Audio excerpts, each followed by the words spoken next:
all, it's James Johnson, aka Sulfur Blade. Welcome back to my channel, welcome back to my content, and welcome back to Heads Will Roll.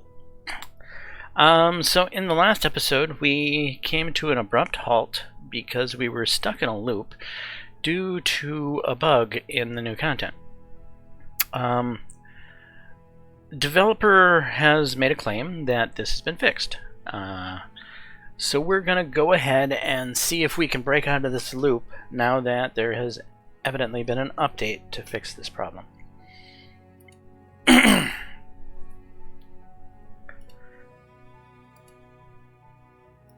So we'll probably have to fight it through one more time, but this should be the last time we need to look. We have friends, which we didn't have friends before, did we?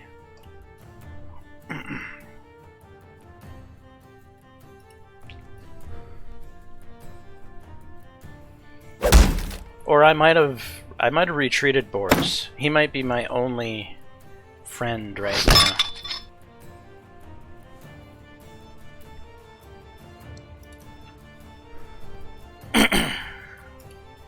In fact, I think that's probably the case, because it is Patrick the Boar. And we'll probably end up retreating him once again.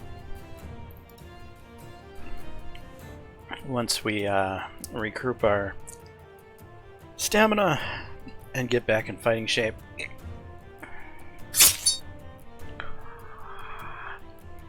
Provided he doesn't get himself killed. Let's get him out of here.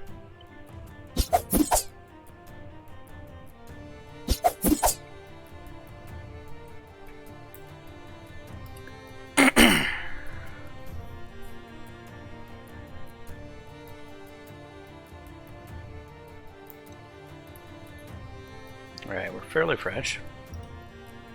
We don't have any respites available yet anyway, so straight into combat we go.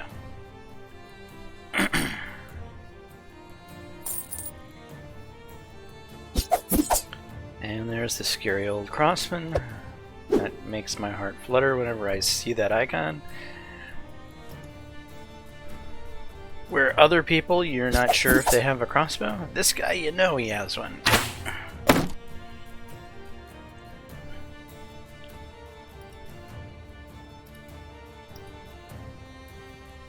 And he needs to die quickly.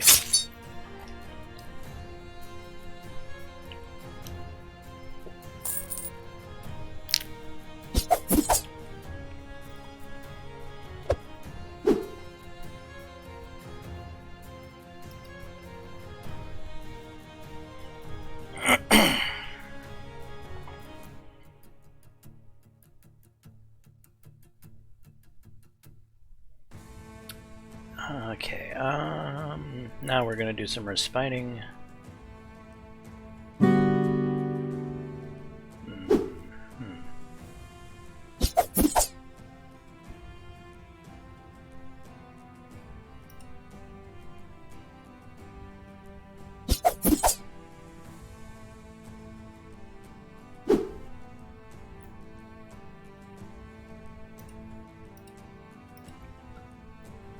Off with his head.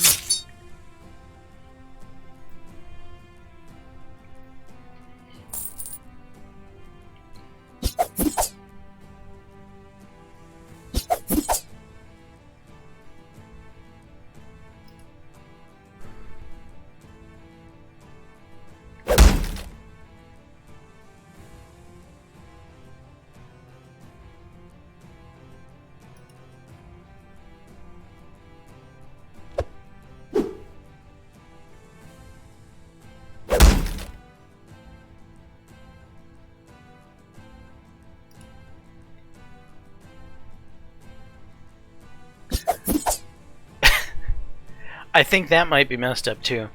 I've noticed I've been getting a lot of +1 reputations for my aggression while I've been resting.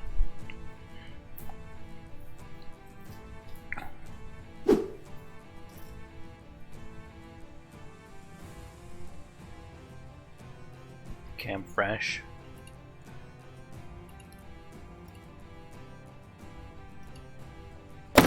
And blocked with the shield.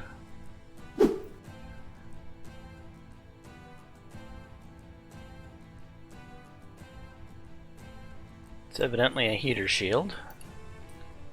So I wish it looked like a heater shield instead of a kite shield.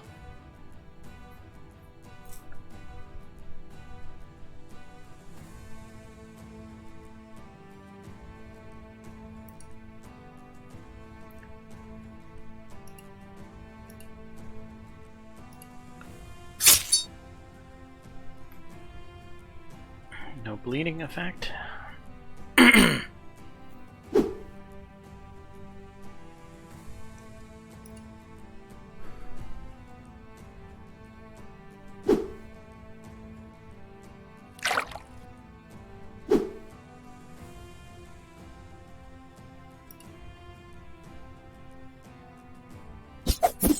we're good and fresh.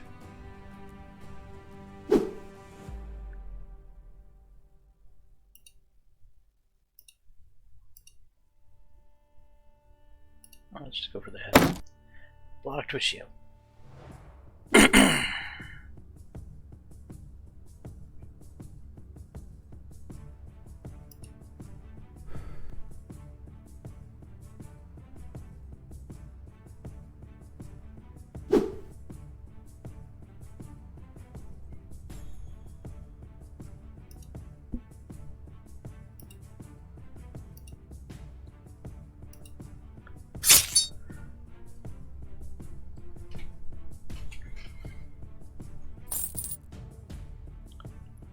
And another one.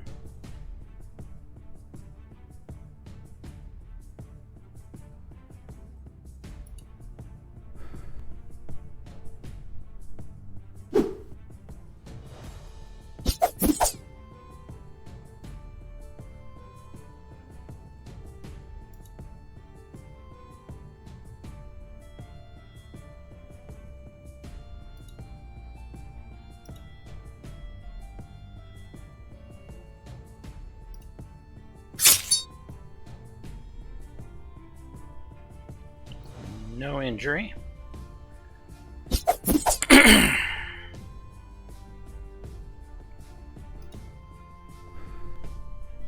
I think the next time I do an injury build where I use this torture device, it's only ever going to be with blunt weapons, because with blunt weapons there's a special attack that purposely targets the limbs to injure them, and it's pretty much guaranteed. This attempt to combine this war cleaver and these injury trinkets and the torturer's rack really hasn't worked. This has been a failed attempt. Or a failed build, in my opinion.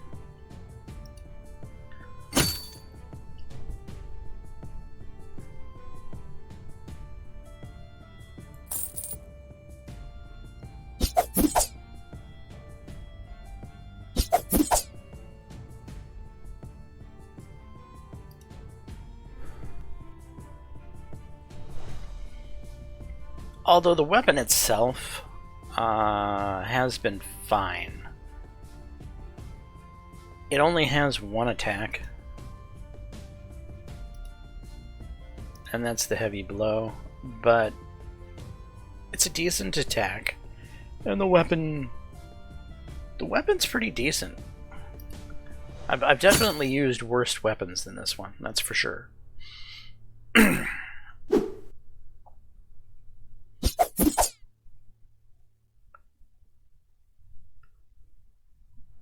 It's just that it doesn't really accomplish what's on the tin.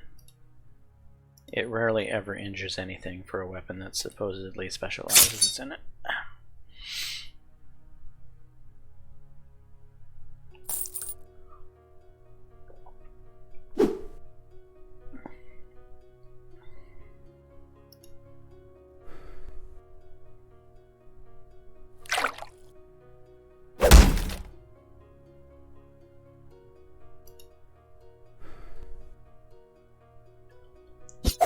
Alright, time to rest up.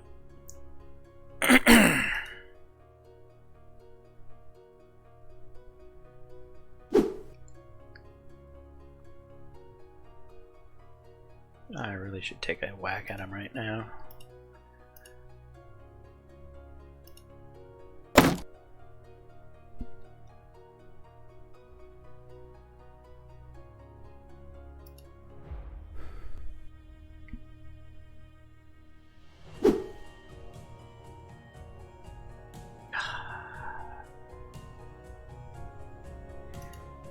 Yeah, okay.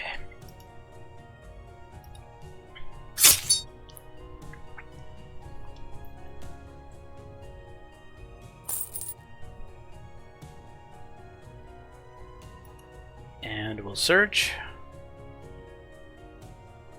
and pick through the most valuable stuff.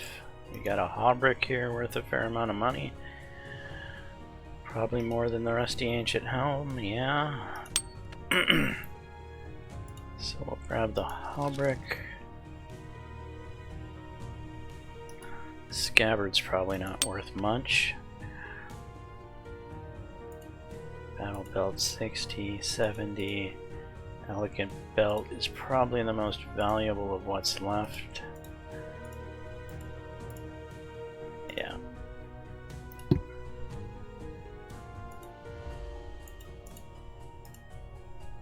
Marauder's Dream.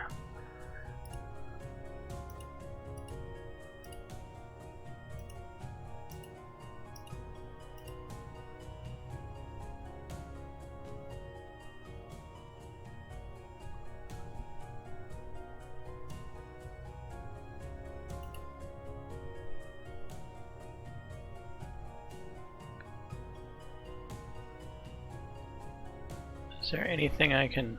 No, nothing I can put in the belt. Am I injured at all? I think I am a little tiny bit injured. Alright.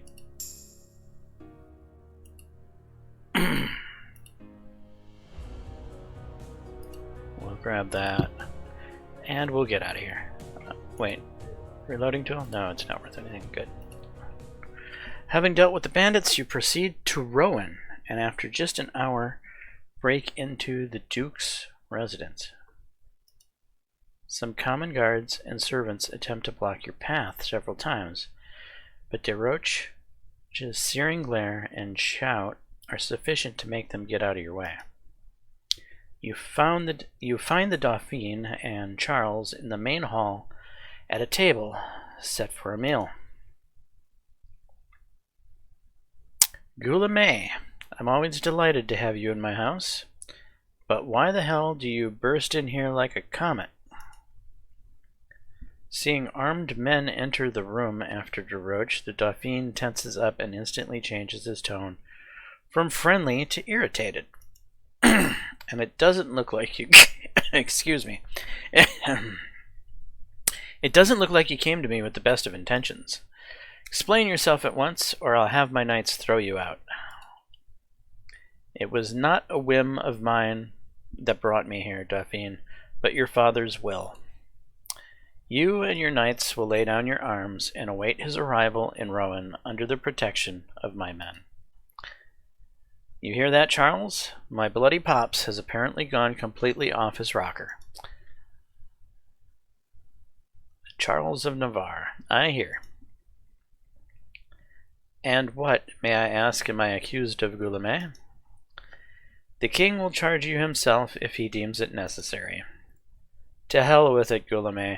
To hell with you, and to hell with my father. He can have Normandy back. I wouldn't want it even for free. And he may deal with all his problems on his own. I'm off to Senlis. Charles, I hope you won't mind keeping me company. The Dauphin takes a step forward, heading for the exit of the hall, but Desroches blocks his way. I'm asking you as a friend. Let's avoid the violence. The Dauphin opens his mouth to reply, but one of his bodyguards forestalls him, and with a shout no one dares to threaten the Dauphin, draws his sword. Oh, great. Another fight, and I am still full of loot, and I'm still got an injury-ish thing. It's not an injury per se, it's just a debuff that makes it easier for me to get hurt. Oh, and I have slightly damaged armor. And my friend here is getting in fight with a knight that will probably just one-shot him. Go away, buddy. You're just gonna die.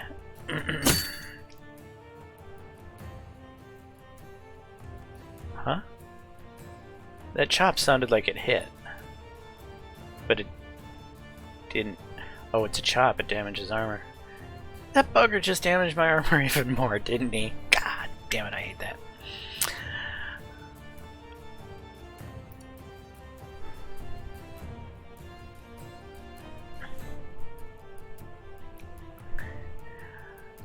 Alright, good sir.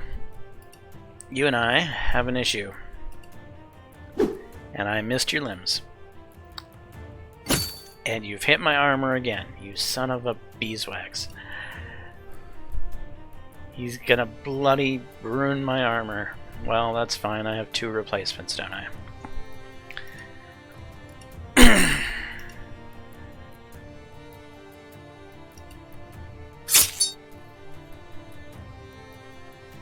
No injury? No injury. Of course not.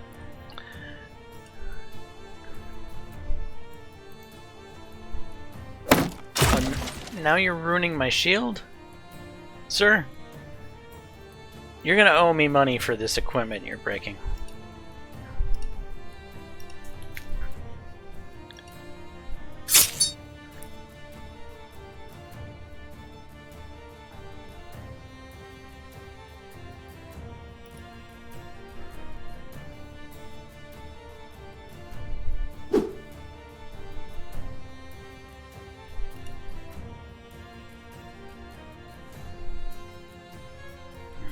I'm still tired. I have no idea how much more battling there might be after this battle.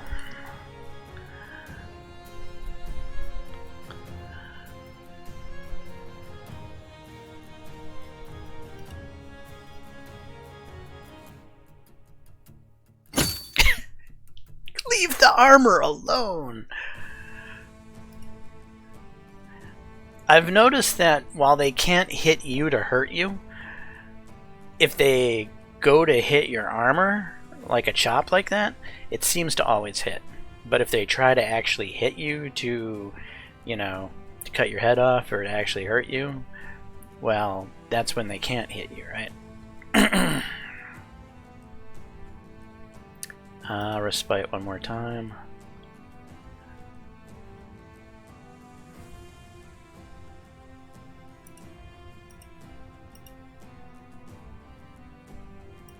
Limbs.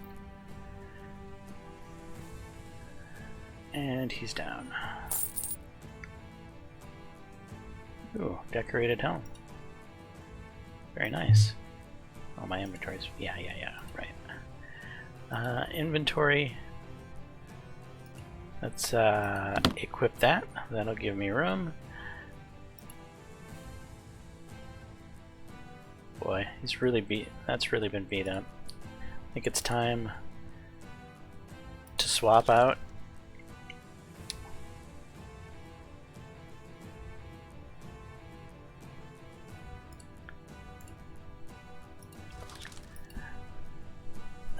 Nobleman shield is worth 165.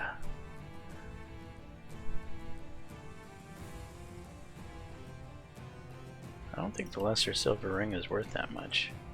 It's not. Playing dice aren't either. Get rid of the playing dice.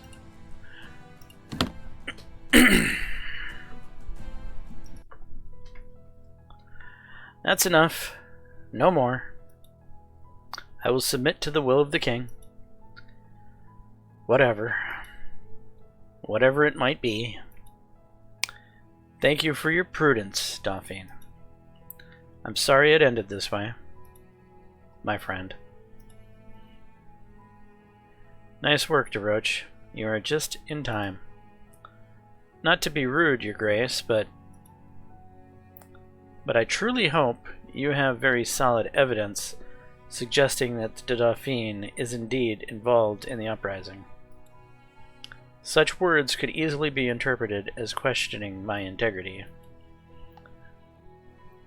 but given the moment, I'll turn a blind eye. I have proof of the Dauphine's complicity in Geoffrey de Harcourt's plot, and my men will provide it to the king personally as soon as he arrives here. This matter concerns his son directly and requires delicacy, so if you really have any doubt that Charles of Navarre is telling the truth, you'll have to take my word for it for now. I wouldn't dare to doubt your sincerity, your grace. But when such vociferous accusations are made, one always wants to see proof. All in good time, especially since we have got larger problems on our hands. How was your trip? No trouble. Rowan's outskirts are crawling with bandits, but we made it without difficulty. I feared that the rebels would have time to get closer to the city, but it seems like we're in luck. That's true, despite the Dauphine's passivity. Geoffrey is also in no hurry, preferring to rally his supporters to the de Harcourt family castle and bide his time. He is in no rush to invade deep into the duchy, but this slowness is deceptive. He knows these parts like the back of his hand, and he has also got lots of friends around here who are ready to supply his troops. The English might also provide him with assistance. So when he does decide to strike, it could be lightning fast and deadly. His only chance of serious success lies in capturing Rowan. As long as the city is in our hands, the defeat of Geoffrey's rebellion is only a matter of time.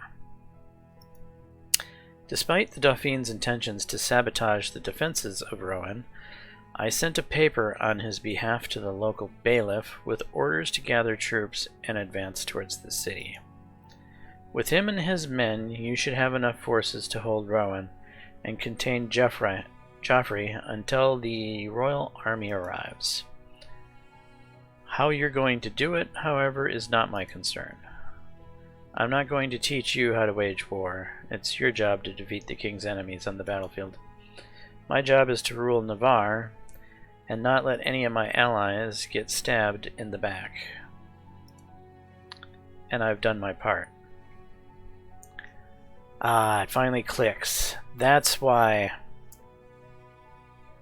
there seems to be an imbalance in authority here. I was thinking this Charles was French nobility, an underling of the King of France. He's not. Navarre is actually its own kingdom in the Iberian Peninsula. I completely forgot about that. Charles of Navarre is likely a king, so that's why de Roche is speaking to Charles in your grace, your grace, your grace, being so formal to him, because he is actually a king. Okay, and I've done my part. It's your turn now. Geoffrey doesn't stand a chance, your grace. But just in case, I think you should leave Rowan. If it comes to a siege, this will be no place for a monarch. Now, that's something I completely agree with. See you in Paris. Once stationed in the Duke's residence with his men, de Roche actively engages in organizing the city's defenses. After establishing contact with the bailiff, he discovers that the man has indeed assembled on Charles' orders a capable detachment to fight the rebels. However, due to the epidemic of dysentery that broke out in his camp, he can't yet move towards Rowan. Also, the combat effectiveness of his detachment is now somewhat undermined. Presenting you with the opportunity to make up for your failure to clear the road ambushes, de Roche assigns you to the task of assisting the bailiff's men. My failure? Sorry, nobody said I only had half a chapter to do it in. Grr. New quest added. Health issues.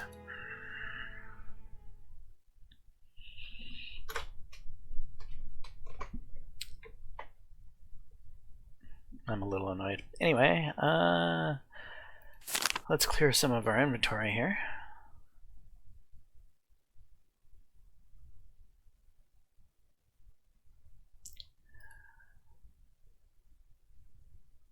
This can go.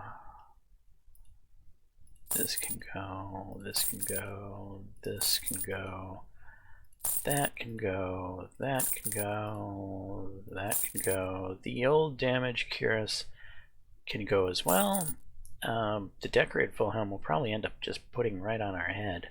Maybe. It depends. We have a really good helmet. We might not be putting it on our head. We'll see. That can go. So can that.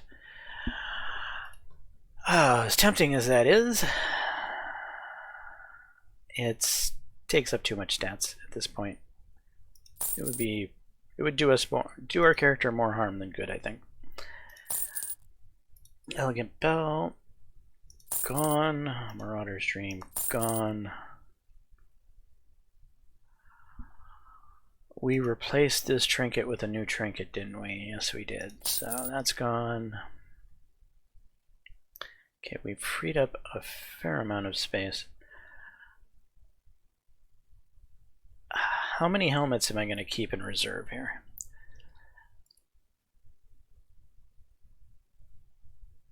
$212 at 17 and 90.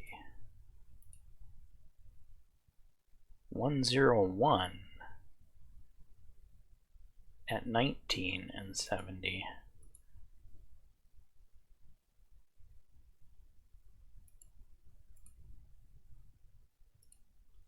I like the bassinet far more.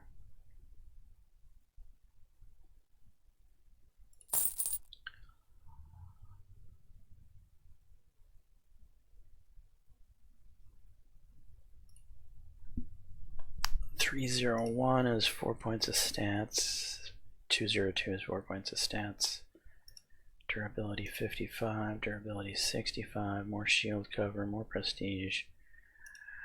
Snowman shield isn't bad. I think we'll keep it around. We'll keep the mail around. Yeah.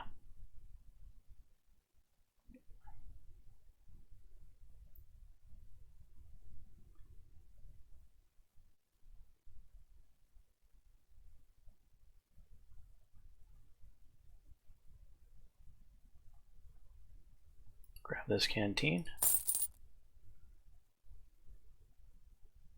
We'll buy a wine and an ale. Go over to our inventory. Actually, go to crafting.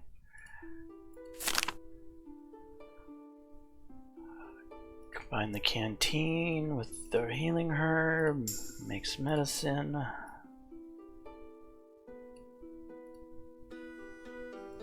Back to our character. I'm toxic, I need to get rid of that. Physician, please help me out here. Yes, thank you.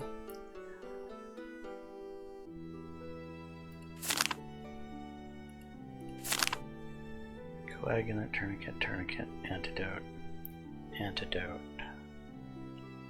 Strong ale wine.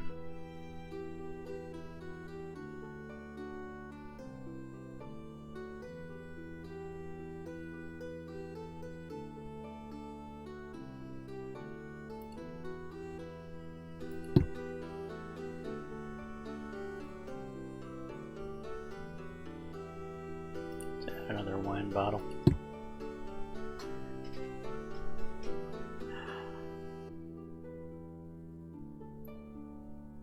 Alright, what are we going to wear on our head? This is 8 points of stats that we're using up on this guy, but this is quite the helmet. 20 with 100 coverage, 8 neck armor, 30 neck coverage, 23 prestige. This has more prestige. 3100, 1525. Hold on a second. 1525. Oh, that's more prestigious. Better armor. 224 compared to 222.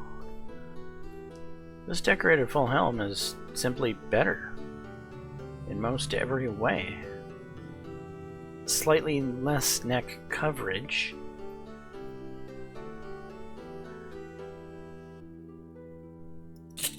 Alright, we're equipping it.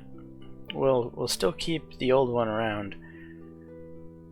Oh, and the nice thing about this is this isn't custom armor, so any blacksmith can fix it to full repair.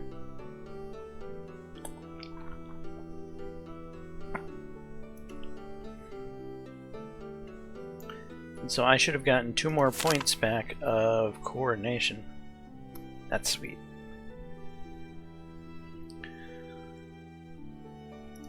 Alright, so what is our quest? Health issues. Bailiff's camp. In order to see the seriousness of the problem for yourself, you personally visit the bailiff's camp to the north of Rowan. The sight before your eyes proves to be quite depressing. The camp is horribly unsanitary, and a whopping 2/3 of the troops are suffering from dysentery, poisoning, or simply poor health. Upon inquiring of the bailiff as to what assistance he requires to remedy this distress, you are told that the most urgent need is for potent antidotes and antiseptics. Hand over antidote 2. You do not have the required item in your inventory. Well, we can fix that. Character, inventory, antidote 2, unequip, re-equip an antidote. Back, quest and travel.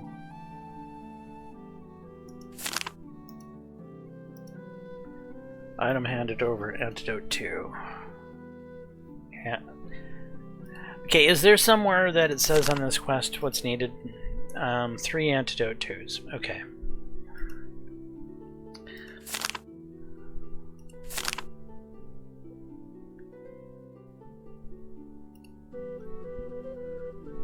Canteen, medicine, and strong ale.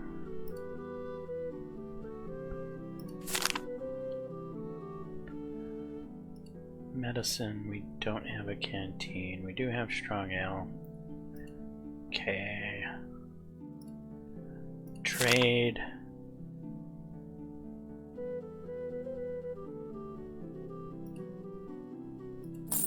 By 1, 2, 3, 4.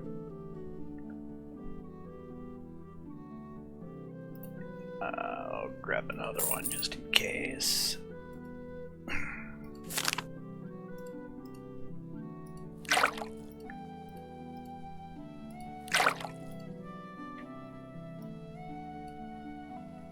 Okay, canteen, medicine, strong ale. Come on, give me a proc here. Only one. Do I have another medicine? No. Position, trade.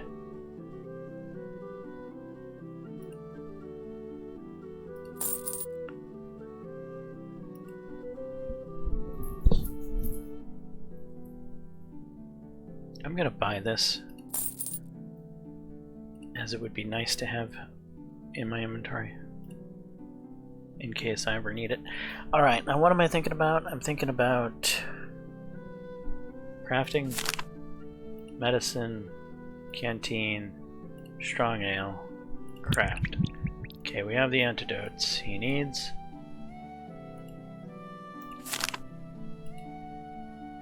Oops.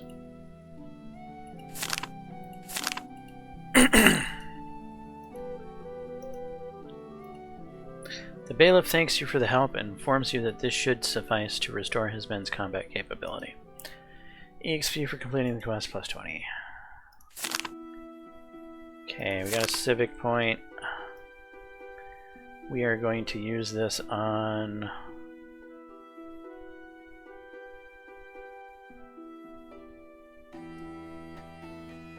either haggler or craftsman. Which would be more useful at this point? I'm not exactly... I don't exactly think I'm going to be doing that much more crafting in the rest of this playthrough.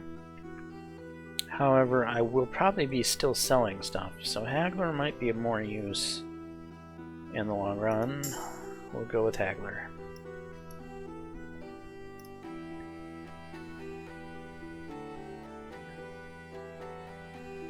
Oh, look at that prestige. I am fully kitted out, evidently. My virtue is top-notch.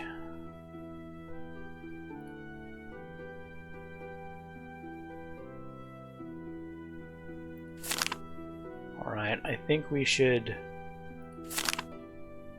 talk to DeRoche. Come on in, James. Let's hear what you've got there. What?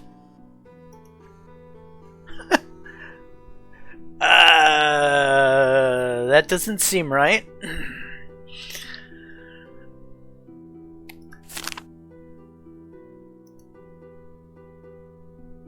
Okay, if I get in trouble for training, they can all piss off. Endurance.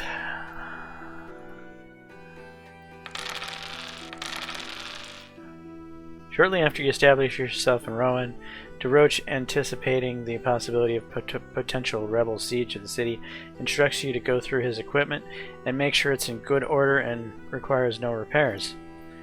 Once settled in one of the inner rooms of the ducal chambers, which are now occupied by your boss, you begin to scrutinize the vast arsenal of his armor and weapons. For a man who is quite well off and highly placed in the royal court, DeRoche's equipment is Spartanly plain, functional and convenient armor with minimal decorations but with multiple chips, scratches, and dents, as well as weighty and unadorned weapons, also with traces of numerous battles. Having completed your errand and put aside everything that requires repair, you are about to report to DeRoche on the work done when several armed men suddenly burst into his chambers. Oh, really? Assassins.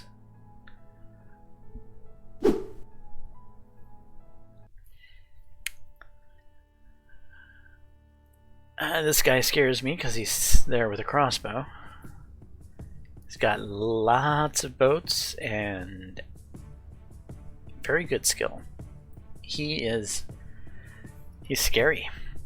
This guy also has a crossbow. His skill is less. His weapon skill is fairly decent.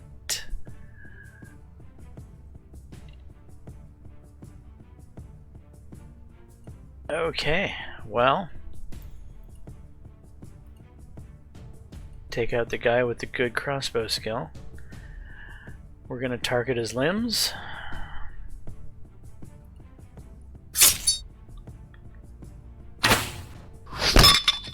Thank you, armor. Thank you, shield.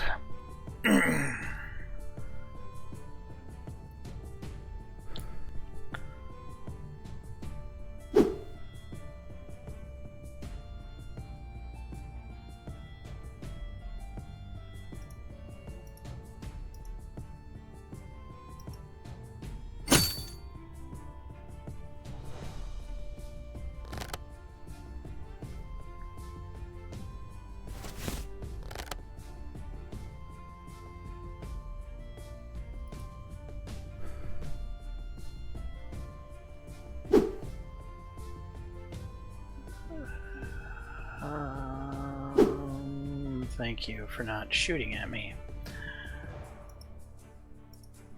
Let's get rid of the most major threat.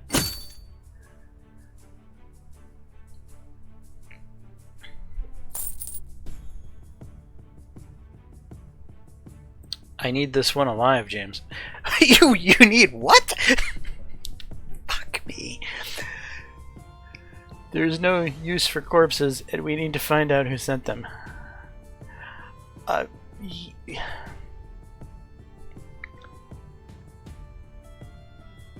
The boss comes out of nowhere to tell me I have to take this guy alive. And he's shooting at me with frickin' crossbow bolts. Wait, where's my health? Did I just lose health in that hit?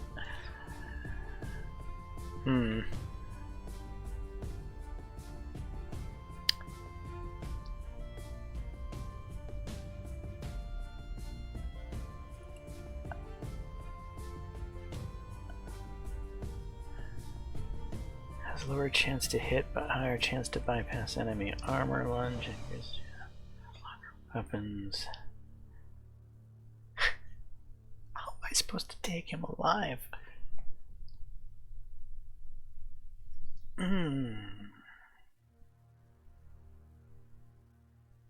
I don't have a pummel strike with the hunting sword. I don't have a pummel strike with this sword. Damn this game. This game has been putting in these features where you're supposed to somehow not kill people. And it's a serious problem. I'm not any way in shape or form set up to not kill a person.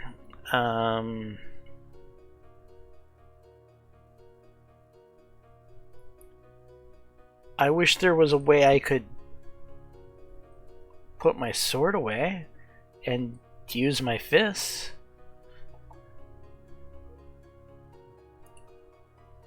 Is that a thing? Can I drop the sword? I can swap weapons. I mean, the hunting sword is gonna kill this guy just as much as the cleaver is. Swapping my weapons isn't gonna help me here.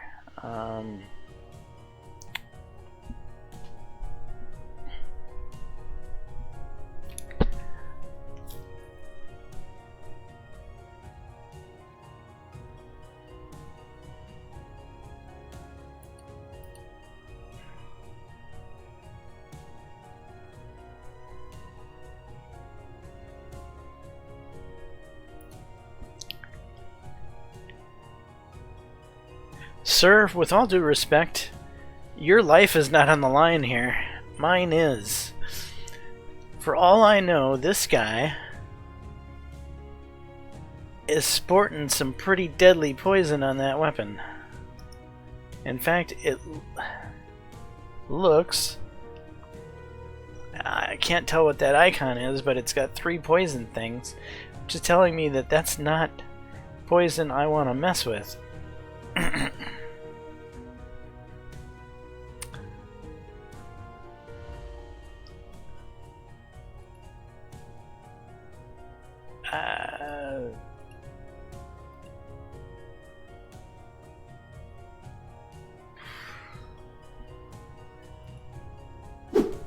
I missed.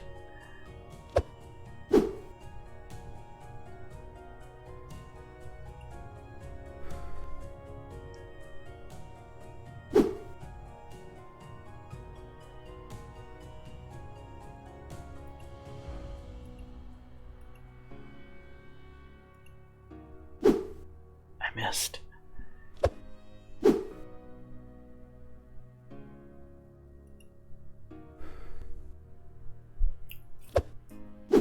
How many knives does this damn guy have? Quite a few.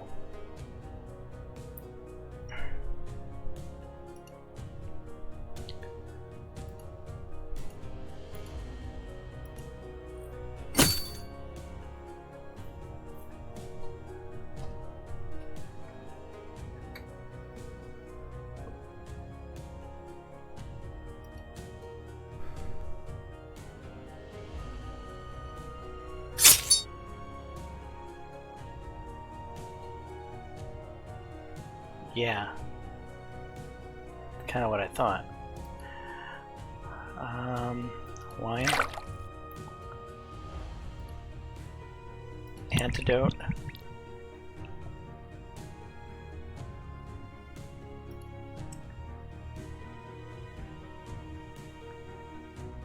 Can I drink 2 wines in a row? Does it do anything?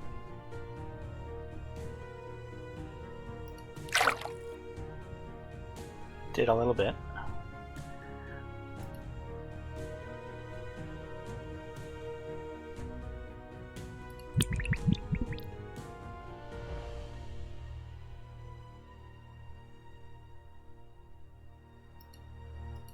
I'm going into defensive stance here.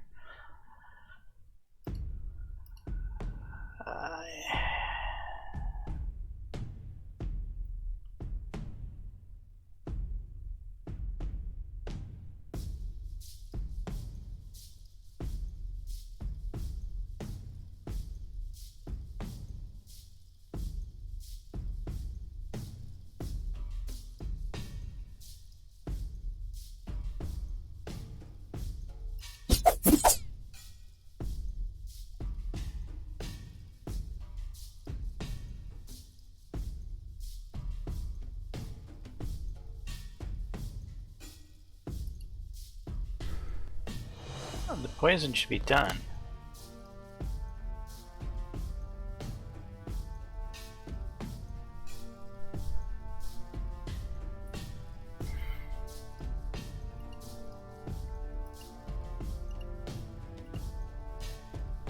Sir, your wish here is going to get me killed.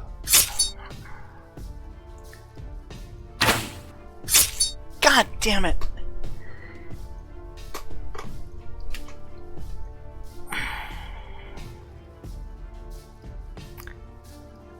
Thank God for the coagulant. It might have saved my life just now.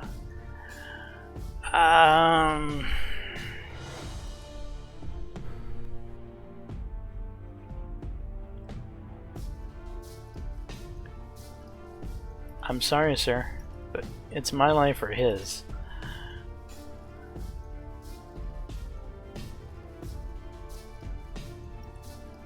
I missed. This guy's dangerous.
Pretty fancy crossbow.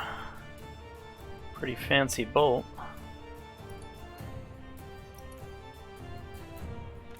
I'm going to equip it just because. Your crossbow's already loaded. Unload bolt. Load bolt. I have one crossbow skill. It's not like I'm going to be using a crossbow.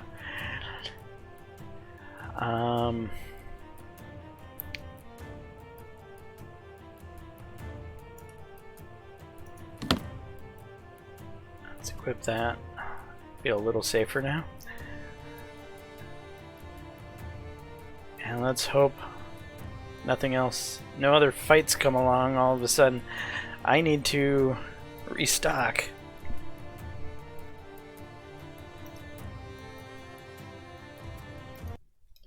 And get chewed out now. Unhappy that none of the assassins were taken alive, DeRoche nonetheless thanks you. It appears that once again I must thank you for saving my life. If not for you, these fellows would have shredded me like a cabbage. You can count on me, sire. Well, you can count on me to kill things. However, when you tell me not to kill something, I struggle with that. That's what I have no doubt about. It's all the rest that raises questions. And here I just got excited about no longer having to sleep in chainmail. Alright, you may go now. The sooner we put an end to Joffrey's rebellion, the less likely he'll be to organize something like this again.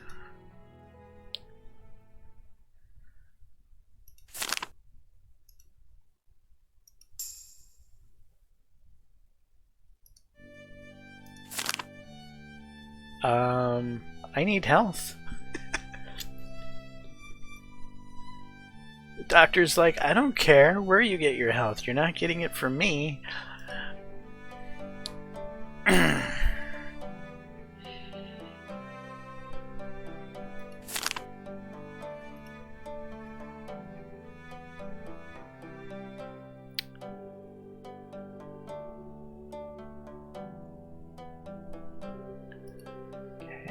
1,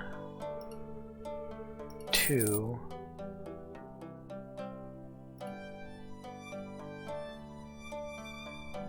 3, 4,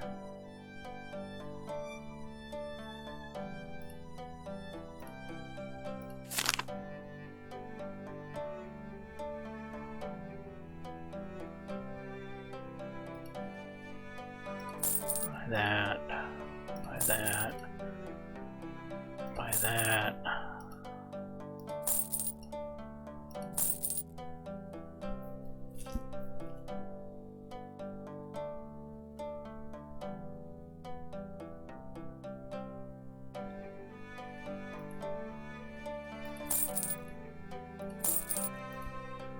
Alright, let's make some stuff. What am I making? Good question.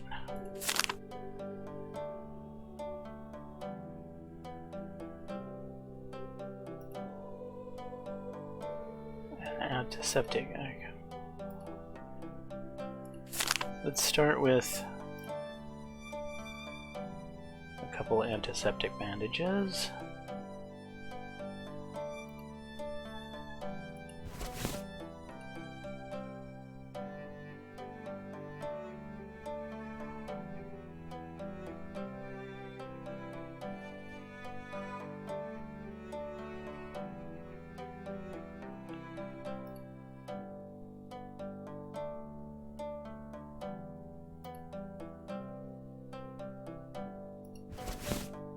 Oh, now I proc too. Thanks.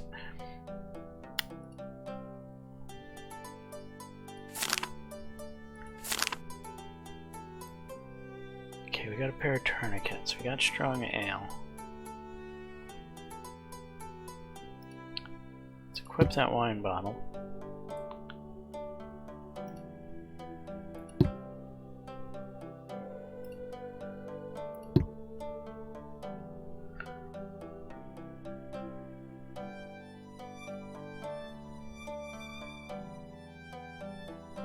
Honestly, what would I feel good about having?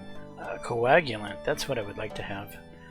I can't make a coagulant. Well, maybe... I don't... Do I even have the recipe?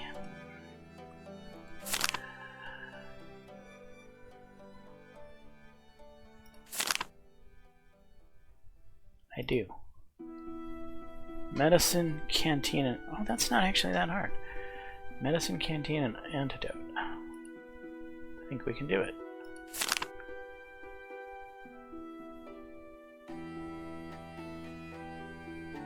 I just need to make a medicine. Canteen plus healing herb. Craft. Okay. So a medicine, a canteen, and an antidote. Thank you.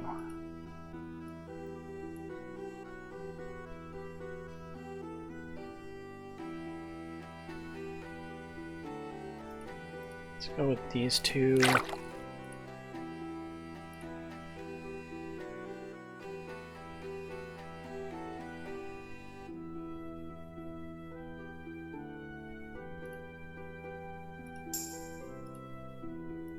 A couple more medicines that are going to be useful, I suppose. Alright, I think we're good.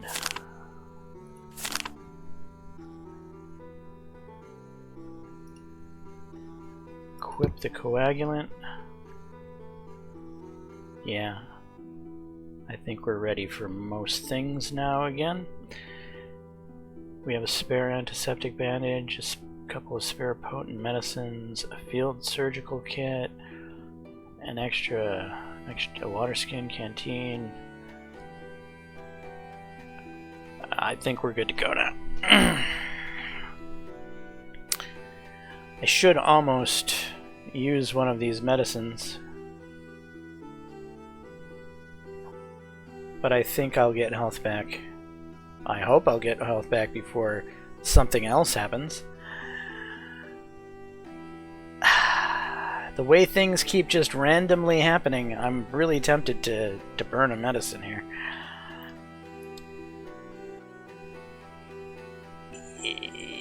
Yeah.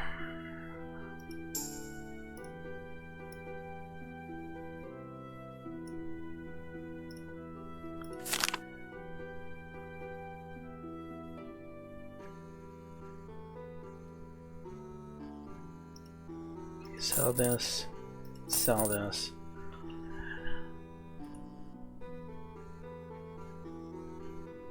Increases your squad mate's stamina recovery by 1 for every 15 points of your prestige.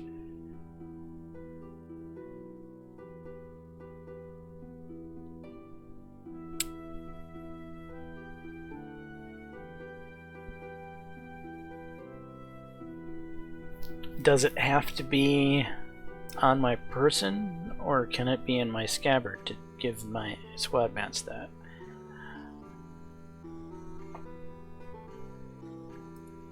I'm not exactly doing much hunting anymore, so I might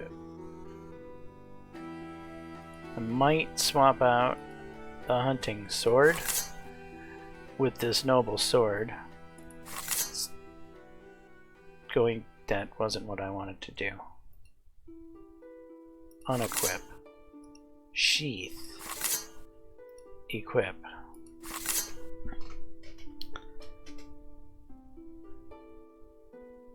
Hopefully this will still count for the bonus. And if prestige didn't max out at 100, it would give me more prestige.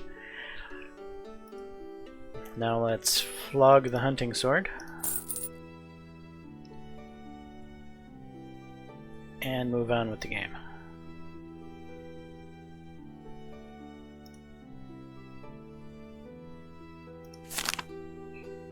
I should probably rest.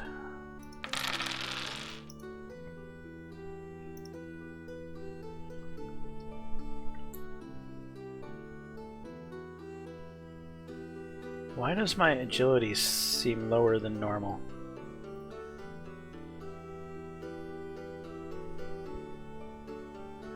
Because I'm using slightly different gear because of the noble shield I have in my hand.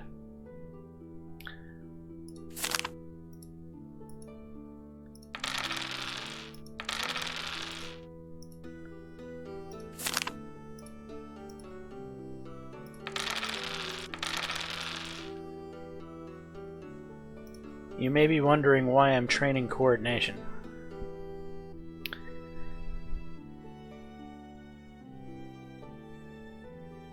It's because I'm trying to train agility. My coordination trains my agility for every 3 points. So there we got an extra agility.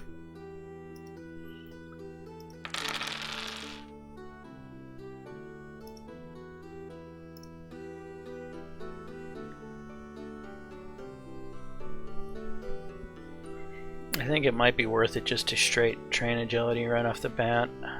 I'm going to lose a point of strength because of it, because I'm using acrobat.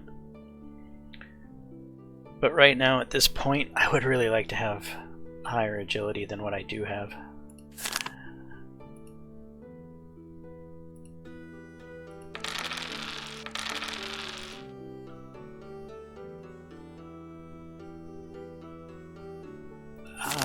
Let's visit the chief.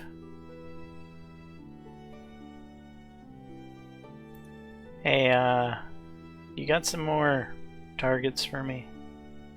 Milo the Wolftooth and Jack the Forester and Slick Oliver if we have room. Okay.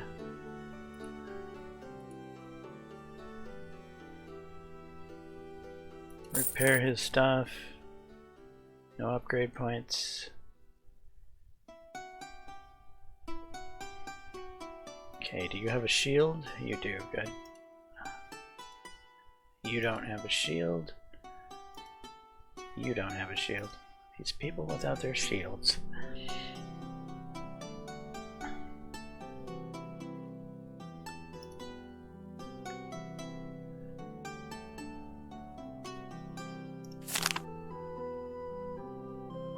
Let's pray.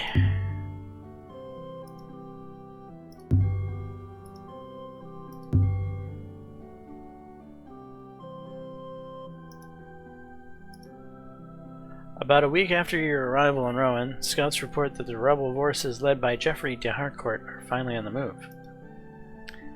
Just as de Roche predicted, after leaving the castle of Saint Savir-la-Vicomte, Geoffrey's army, in a matter of days, crosses the vast land of the duchy in lightning speed and sets up camp in the outskirts of Rowan. However, after seeing how well the city is protected and how numerous its garrison is, reinforced by de Roche's men and the bailiff's detachment, Geoffrey abruptly loses confidence in his forces, and after standing for a couple of days under the walls of Rowan, opts to fall back to the castle of Saint Sauveur. Squad size and strength completion of quests check passed.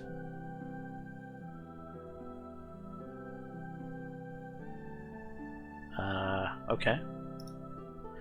During the retreat, however, several squads break away from his army, clearly indicating discord among rebels and the fact that their plans have been very much disrupted. Emboldened by such a development, de Roche decides not to wait for the arrival of the king and the royal army, but instead gathers all the combat-ready forces and sets off after Geoffrey. Really, sir? Outnumbered and low on morale, the rebels do not dare to engage in battle and take refuge in the castle of Saint Sauveur. De Roche, however, wastes no time and immediately sets about storming it? Really, sir? Okay then. We're off to storm the castle.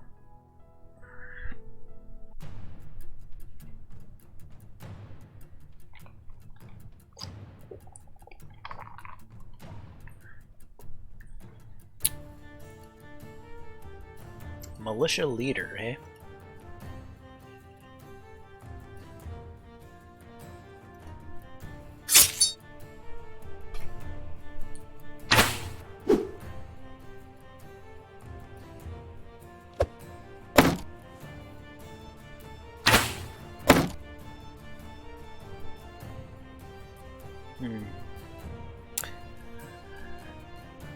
Something hit my shield.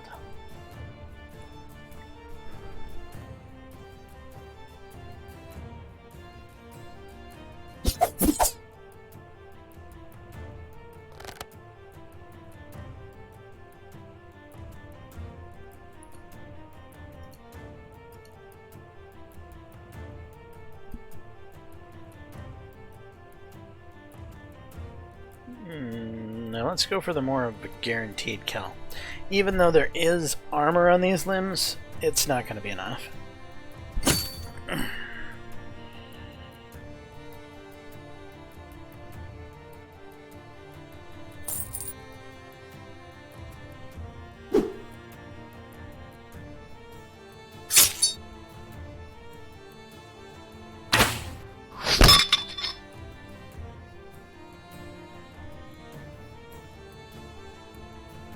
Sorry, son. Looks like you're gonna die.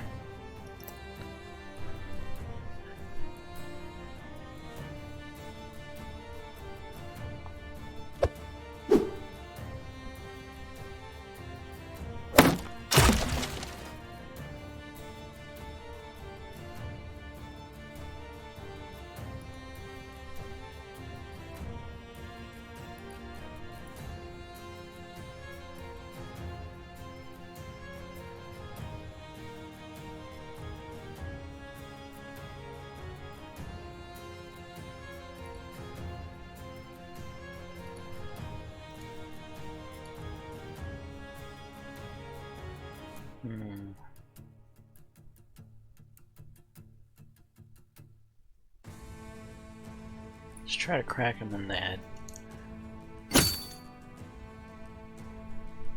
Not as much got through his helmet as I hoped.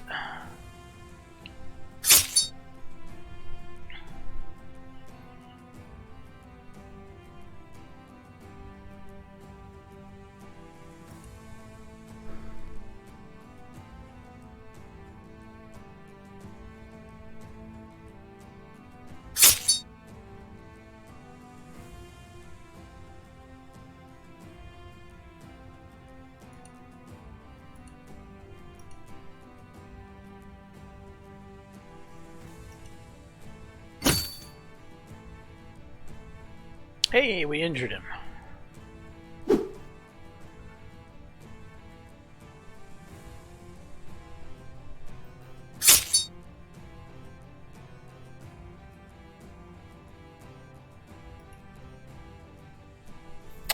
So far, we're getting a bonus of 12.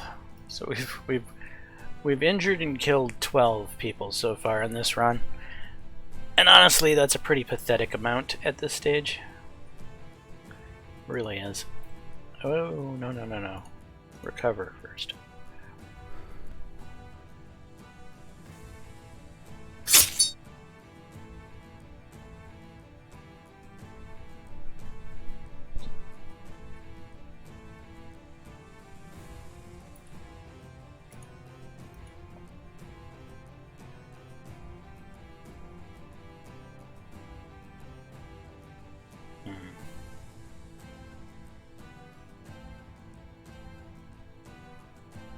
Let's try the head again. Got him.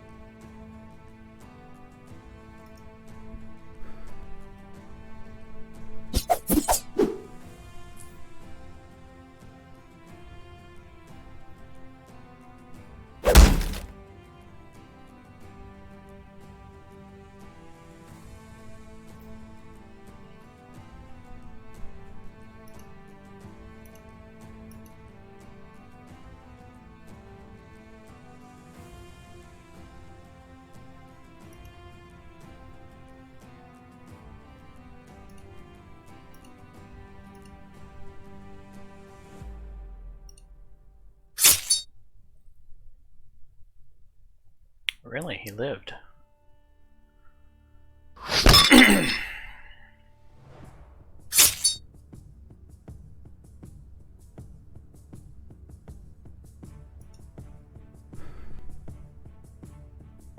Getting tired, need a rest.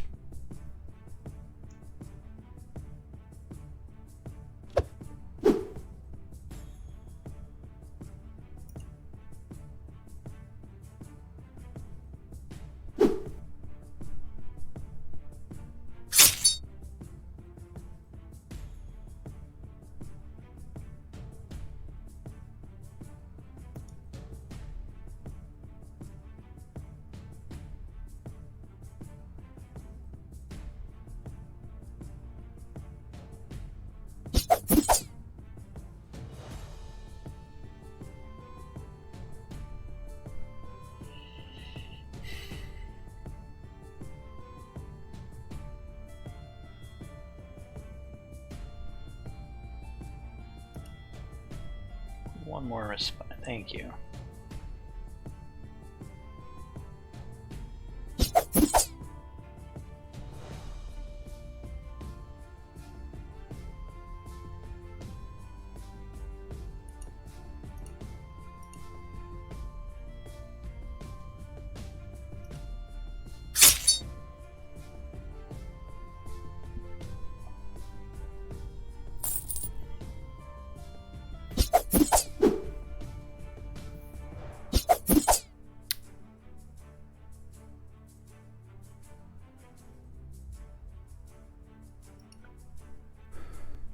Oh, we have a man-at-arms that has appeared.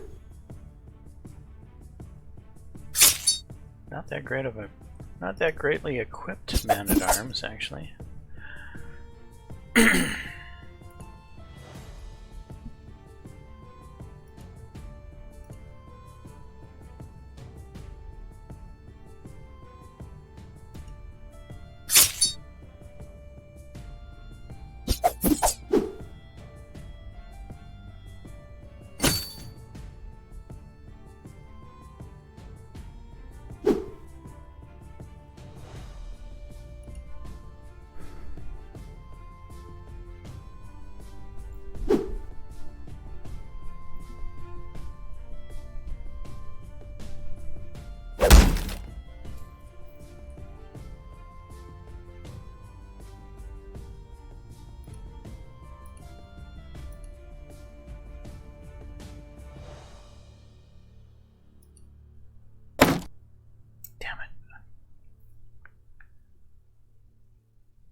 brings up my buddy old pal here. Why has he got that debuff?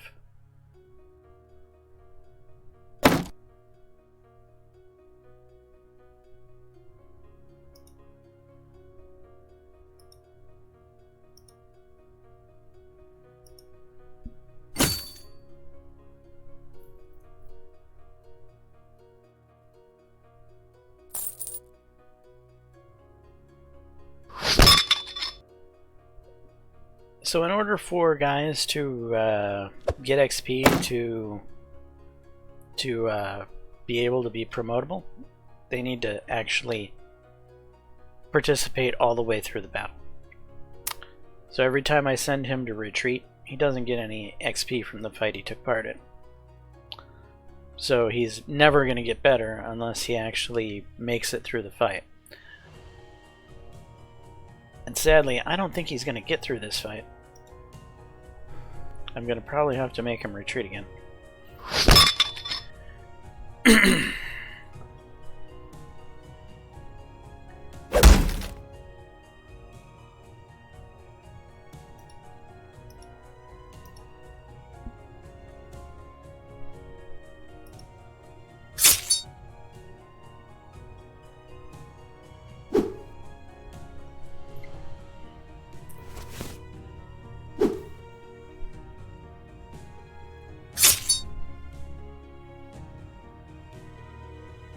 Yeah, I gotta send him on his way.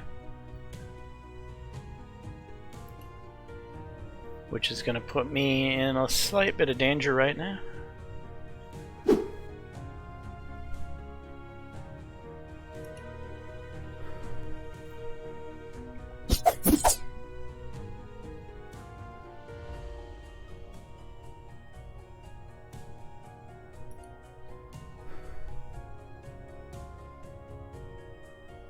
And now I'm good.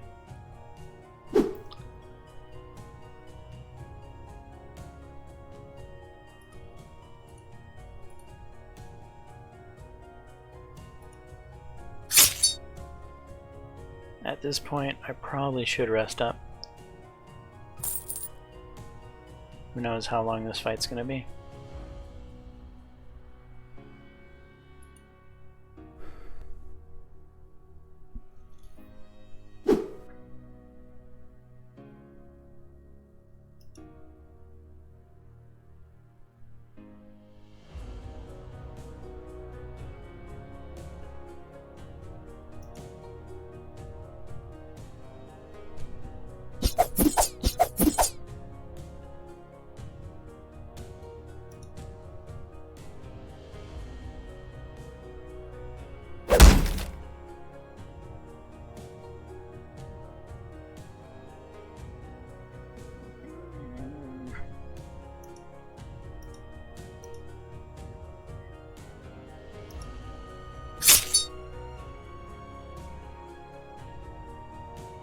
I'm not one-shotting things anymore.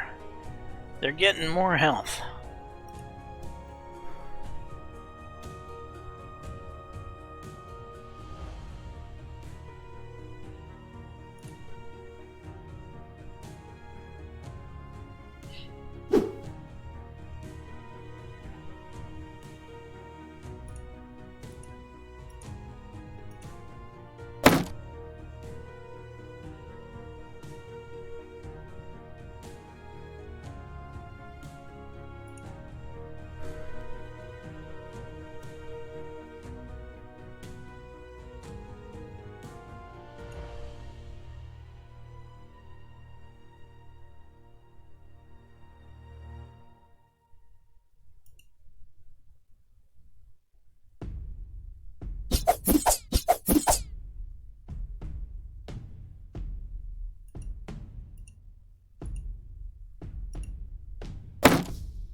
Do I bother to loot at this point?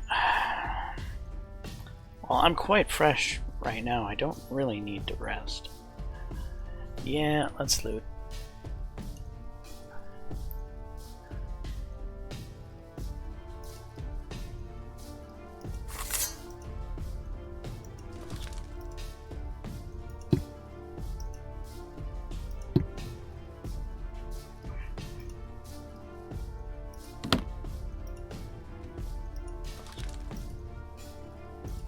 Yeah, we've got room for everything.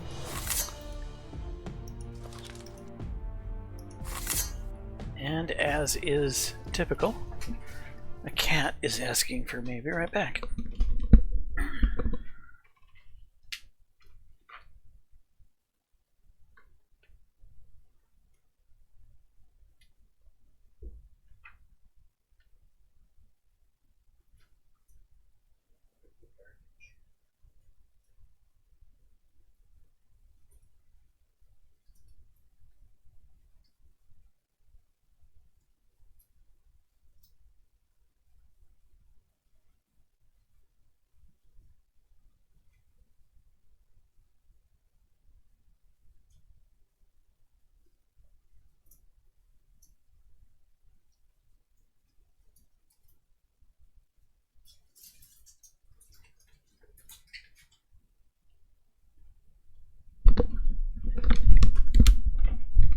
Alright, after capturing the walls and breaking inside the castle, you notice Jeffrey, who, surrounded by his bodyguards, keeps issuing orders. And I'm gonna be a hero, right? Yep. Yeah, boars, just go away. You're not gonna live through this.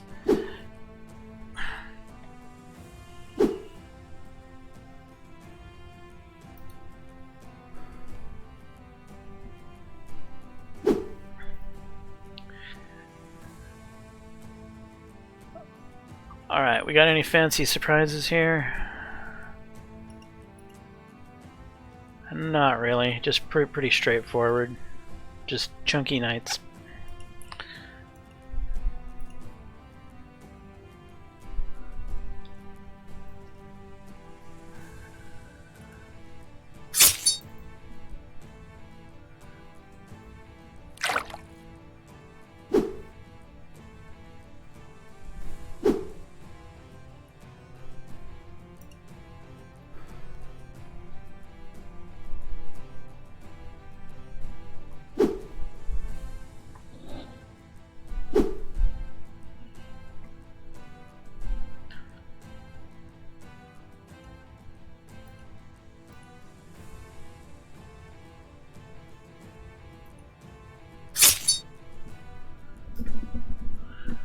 First one down.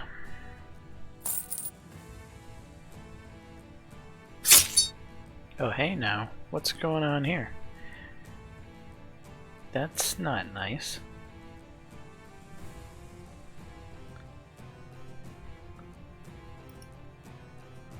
Antiseptic bandage.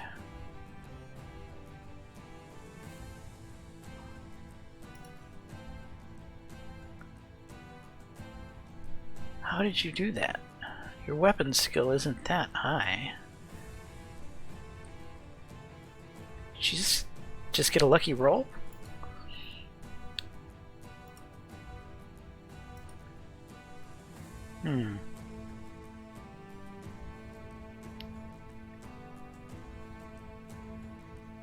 I think you just got lucky.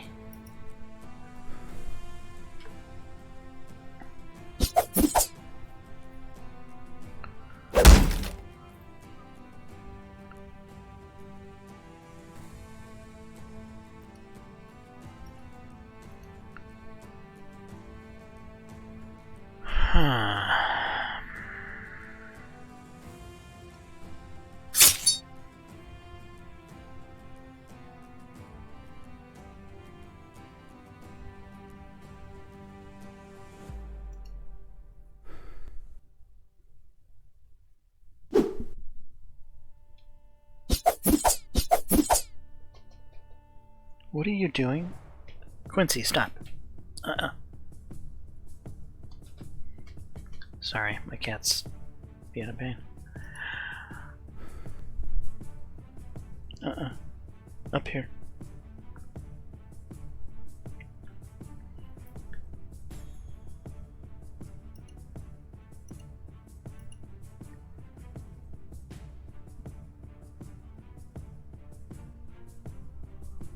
Body or limbs. Neck is... I think we bash our way through the limbs.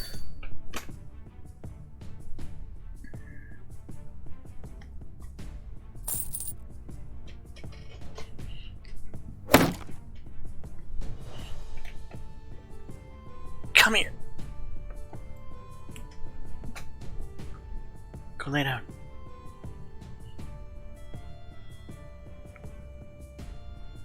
Be a good boy.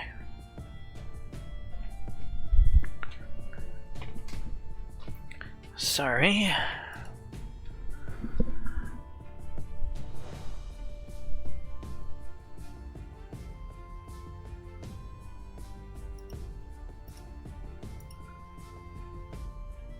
Alright, let's go for the neck. We need to rest, don't we? Yep.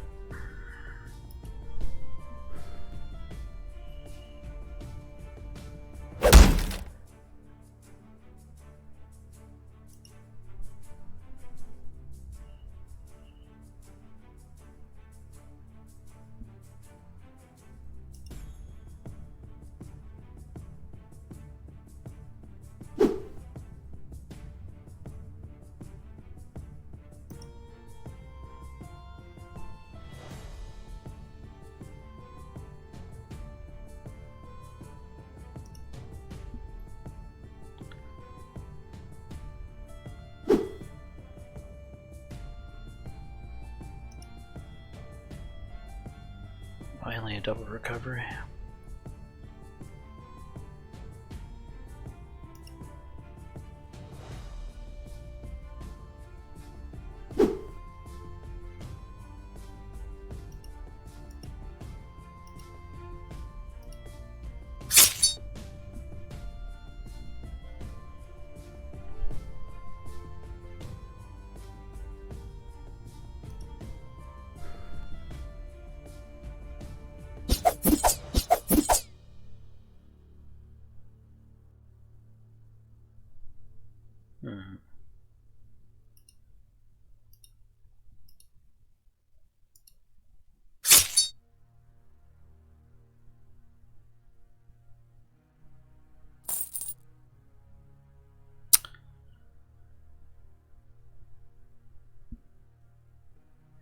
You know, as much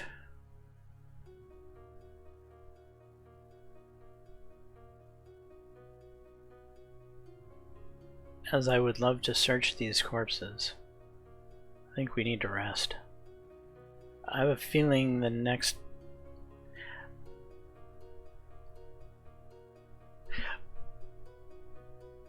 I haven't done this before, so I don't know what's about to happen. Either A, I'm going to end up getting in a fight with Harcourt, or B, that was the fight, and I'm done.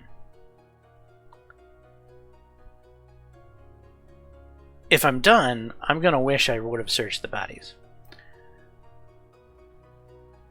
Yeah, I'm just going to search the bodies.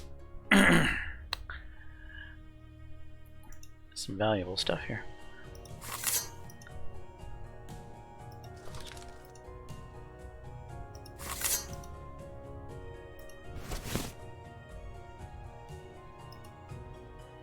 And somebody did manage to lay a finger on me, so let's use one of those just in case type things, so we don't know what's about to happen.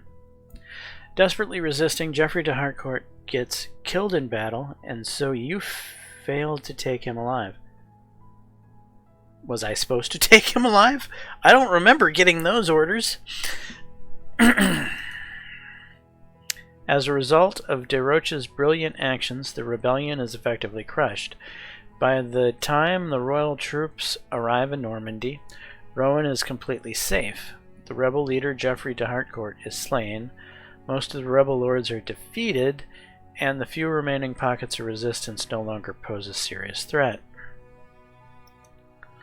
All that remains for Jean is to leave the rebel remnants be torn apart by his troops. Doesn't sound right. All that remains for Jean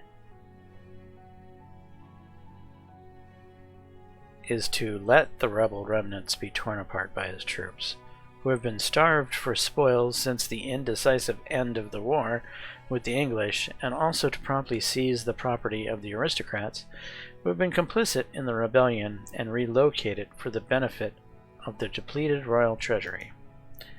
De Roche, who already enjoyed considerable authority among the French lords and soldiers, finally secures the title and fame of the best commander in the kingdom, and considering his recent victory over the English, perhaps in all of Western Europe as well. While the king's troops finish off the rebel remnants, you along with the rest of de Roche's men get a respite and enjoy quiet life in Rouen at the royal court for a couple of weeks. One day you accompany de Roche on a trip outside the city, and you get far enough from Rouen, you find yourself at some unassuming inn, where, to your surprise, de Roche decides to stop for a couple of mugs of ale. Your initial surprise at such a strange choice of leisure activity, which hardly befits your boss's status, quickly fades when you spot Raglan and his bodyguard inside the inn, already waiting for you at the table in a secluded corner. Finally, I was starting to grow moss in here. I think some fungus would suit you just fine. Raglan sips ale from his mug with a grin. I've been a lot of secret meetings, but I've never tired of finding irony in how often the fate of the kingdom can be decided in seemingly completely random places. The fate of the kingdom is determined by the king, and we are but his humble servants, who help the monarch's will come to fruition. Raglan's grin grows ever wider. Nice words. I'm glad you think that way. Because I started having some negative thoughts since our last meeting. That some negative thoughts could cross your mind. The Dauphin did not deserve such a punishment. The evidence Charles presented is circumstantial at best.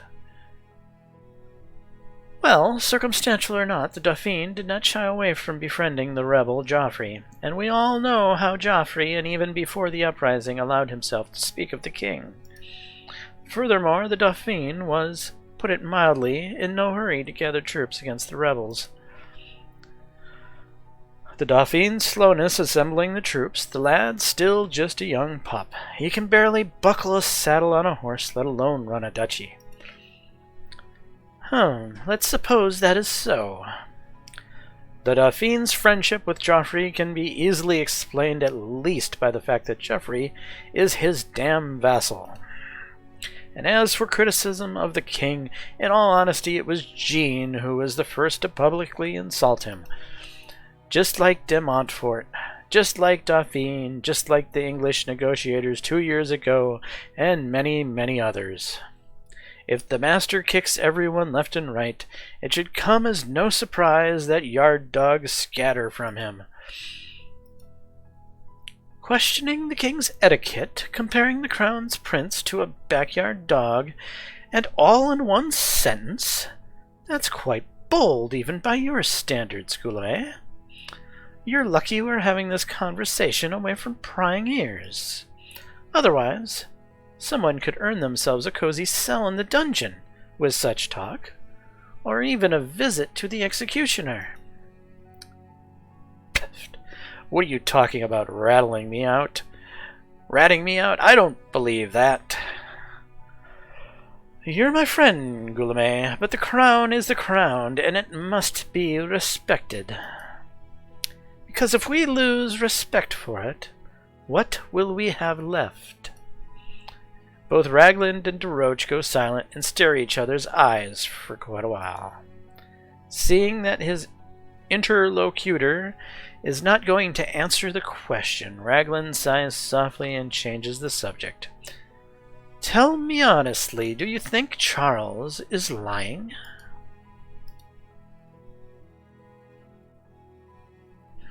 Taking a large sip from his mug, DeRoche looks around and briefly fixes his gaze on the innkeeper's wife, who helps serving drinks to the guests.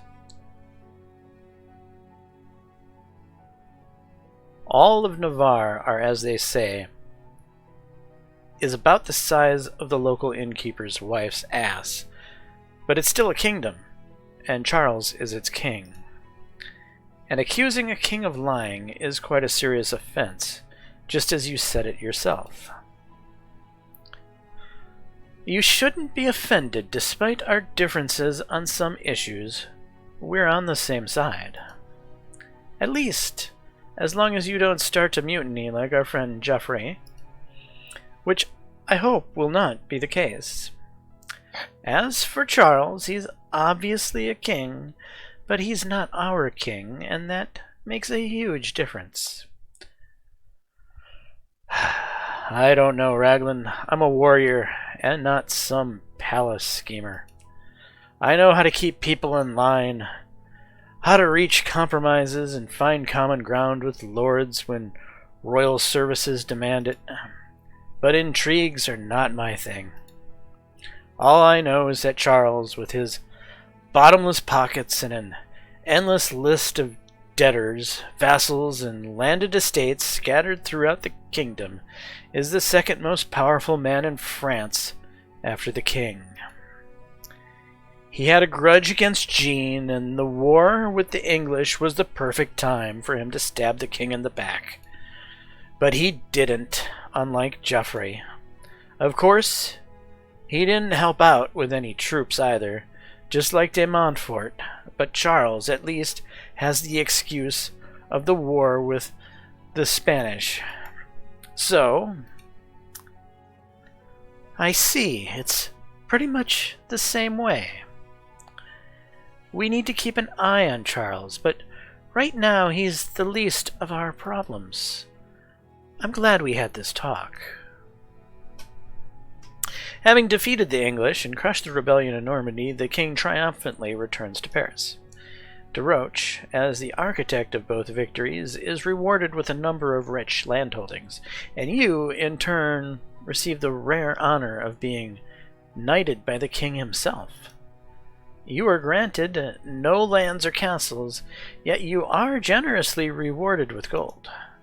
Despite the ostensible triumph of the king's homecoming to Paris and the lavish ceremonies honoring the heroes, the real state of affairs in the kingdom appears to be far from good. From your conversations with DeRoche, as well as from the rumors and scraps of conversations that reach your ears, you learn that entire regions of the kingdom have been plunged into lawlessness and chaos due to the rampages of the roadiers. And now, unemployed mercenaries of the English and French kings who have turned into, well, armed brigands with combat experience after the end of the war. Their brazenness and impunity have turned out so great that some gangs have not hesitated to operate even in the vicinity of Paris itself. It hasn't been quite clear as to how exactly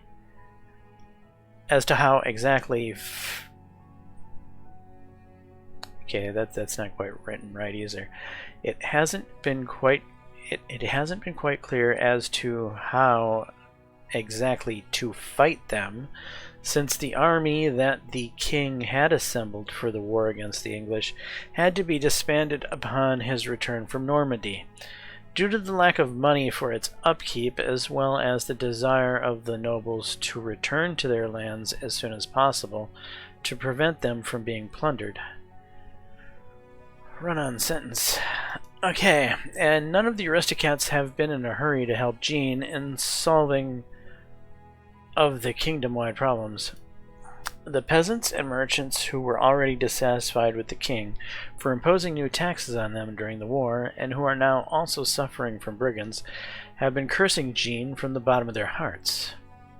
The only thing that has at least somewhat salvaged the situation is a brilliant and brutal quelling of the rebellion in Normandy, which has clearly demonstrated to all those discontent with the king what exactly awaits them in case of any serious actions against the crown.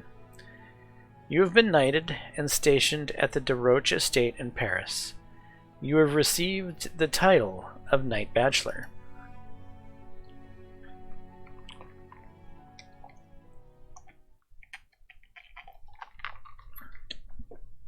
You have received a salary in accordance with your rank, and you've received a bonus payment in accordance with your prestige level.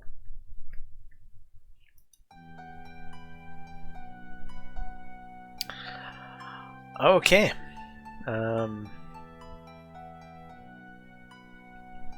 Thanks. Guess we're off to see the doctor. At least it's still free.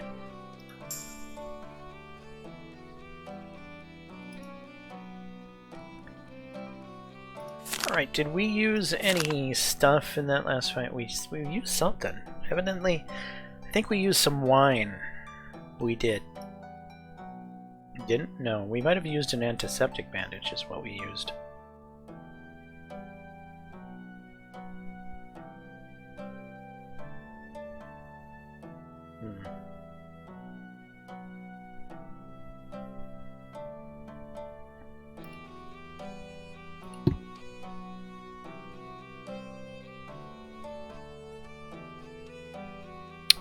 Okay, let's go turn in some of our loot. This can go.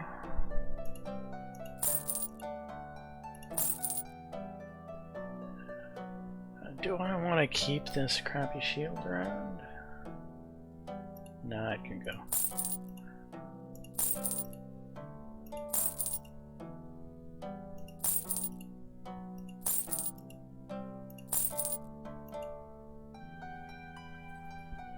War Sword. A scabbardless two-handed longsword designed for battles against heavily armored enemies. Exceptional at its job, but very energy-consuming.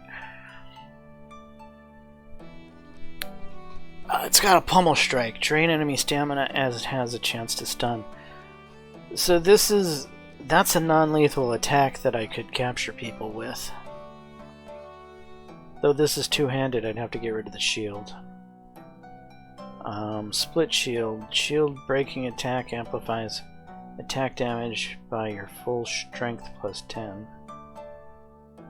We wouldn't have to deal with shields anymore.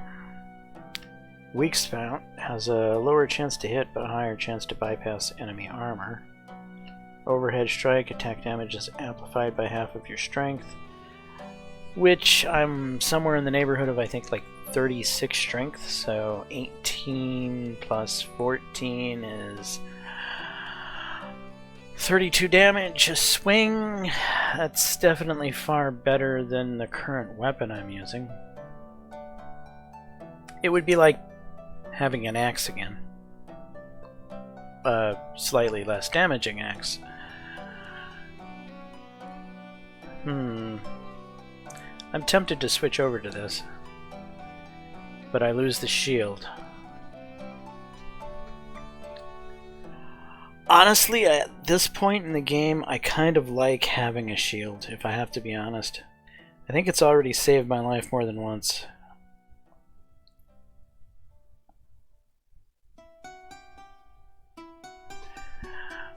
Alright, we'll sell it. The Frogmouth Helm is certainly a nice piece of armor, but it's just not something we're going to use. It has far too much drawbacks, but it's worth money, so we're happy for that. Utility Belt. You know, I might actually use that. I have more prestige than I need. I'm capped out on prestige, so having a bigger belt might be useful at this point.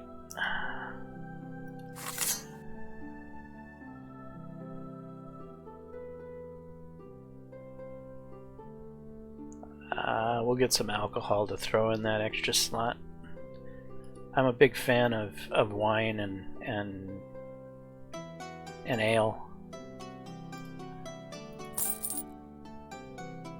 Yeah, we're keeping that around in case our hands get damaged. This can be sold, this can be sold, and then those are that. Are we low on medicine? A little bit lower than we usually are.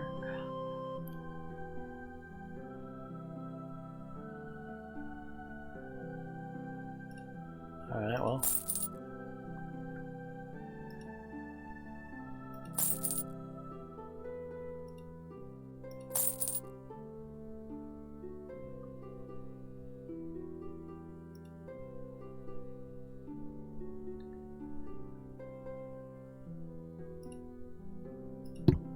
Equip the wine. I tend to prefer wine over ale because wine has an anti-poison effect, though ale gives you more vitality than wine does. The wine is, I guess, a little bit more flexible in that it helps with poison.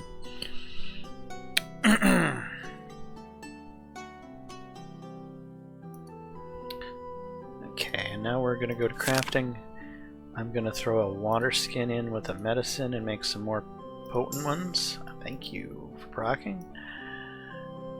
Excellent. Can I check my chest? I can. Why are we holding on to that cross? I don't know.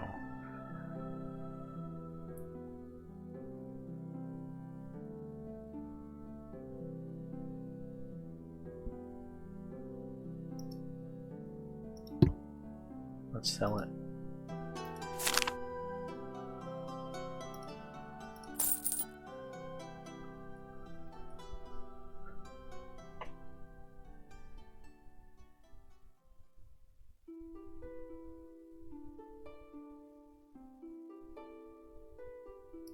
Right, we're good equipment-wise. Should we just go talk to our boss and see if there's something important we need to be... There's a blacksmith all of a sudden.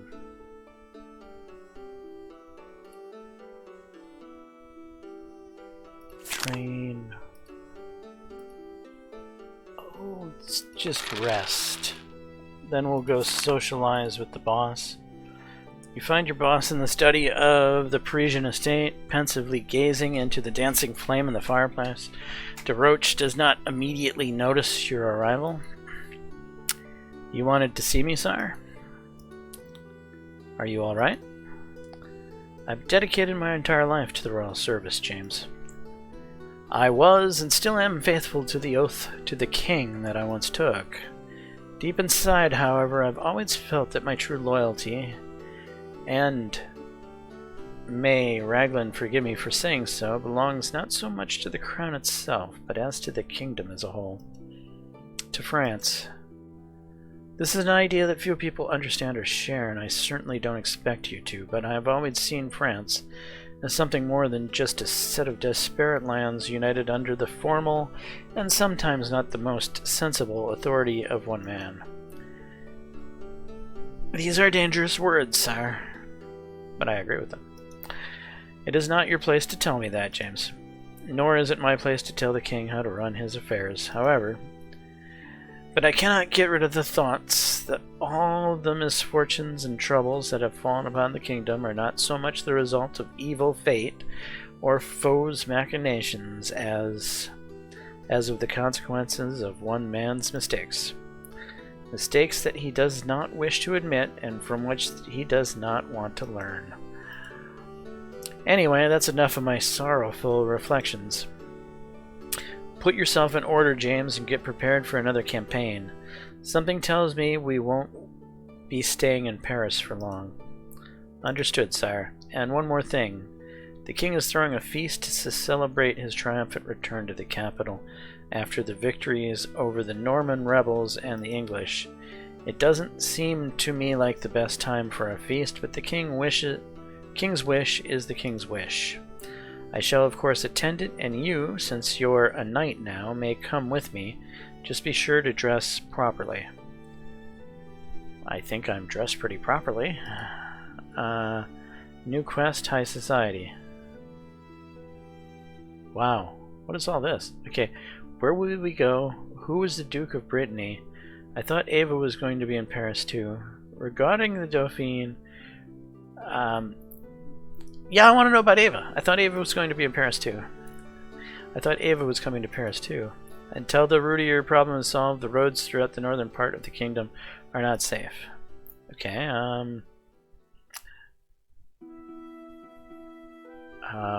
where will we go? That will be our next assignment. What will be our next assignment, sire? Where will we go? I don't know yet. According to the news that reaches me, Brittany seems to have the worst of it. While we were preoccupied with Geoffrey's rebellion, Rennes, the main city of Brittany, was completely taken over by mercenaries. The Duke and his spouse were killed, and the local wealthy landowners decided that they would now rule the duchy themselves. Order must be restored there as soon as possible, but I doubt that the king would find sufficient forces for such an operation, especially since even the capital is not safe right now. Most likely we'll be tasked with clearing the outskirts of Paris of rowdiers and get ready to roam the woods. Who was the Duke of Brittany? I think you mentioned his name before. I have. Simon de Montfort, an old comrade of mine from the war in Scotland. It was during that campaign that we met. My father and grandfather come from Flanders in the Low Countries, and de Montfort hails from Brittany, although his family has its roots in the Scandinavian lands far to the north. As he told me himself, 4 centuries ago his ancestors sailed to Normandy and Brittany with Roland as pirates in search of plunder. But in time they settled down here, paid homage to the king. It was Charles the Simple, if my memory serves me right, and received those lands as a fief. Where else could an heir of the Duke of Brittany and a descendant of the Flemish knights become friends but in the mountains of Scotland? It was a glorious time. We gave the English a good thrashing back then. Well, I've already mentioned the tragic ending of this story to you. Jean wanted to marry his cousin to him. From a political and career perspective, it would have been a great match for de Montfort. But that royal cousin weighed as much as both of us in our horses and in armor altogether, so the Duke instead favored some pretty peasant girl with no family name or dowry, but with a snatched waist. The king was furious, and you already know what happened next. Another staunch ally turned into an enemy. So now he's dead, and his duchy is being plundered and torn apart by vultures like brigands. Okay, regarding the Dauphine. Sire, I know it's none of my business, but I wanted to ask you a question about the Dauphine. Then ask if you wanted to. You don't really consider him guilty, right? And yet you don't believe that Charles of Navarre slandered him either? If Charles had wanted to turn against the king, he would have done so during the English invasion. Also, he would have assisted Geoffrey, at the very least. Wouldn't have gotten in his way. And he did the exact opposite. I don't believe he's guilty. As for the Dauphin, he's still just a young lad. I know that he has had plenty of Jean's fatherly love, and now has little sympathy for him. But plotting against the king, I don't believe it. All of this seems as there's someone else involved.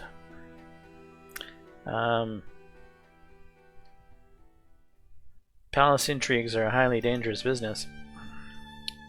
Even I realize that. It is good that you do.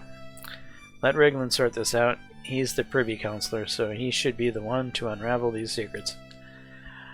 Okay, regarding the royal feast. Head out for the feast. Prestige 80.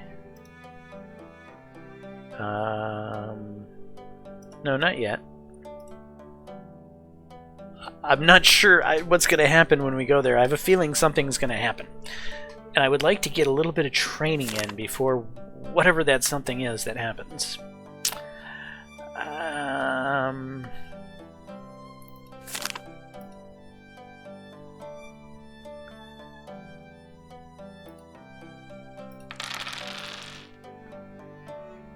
Really? sir, can I train? Can I get the opportunity to make my character what it should be? Yes, sir, I'm coming. Come on, James. Let's hear what you've got there. I guess we're going to the royal feast.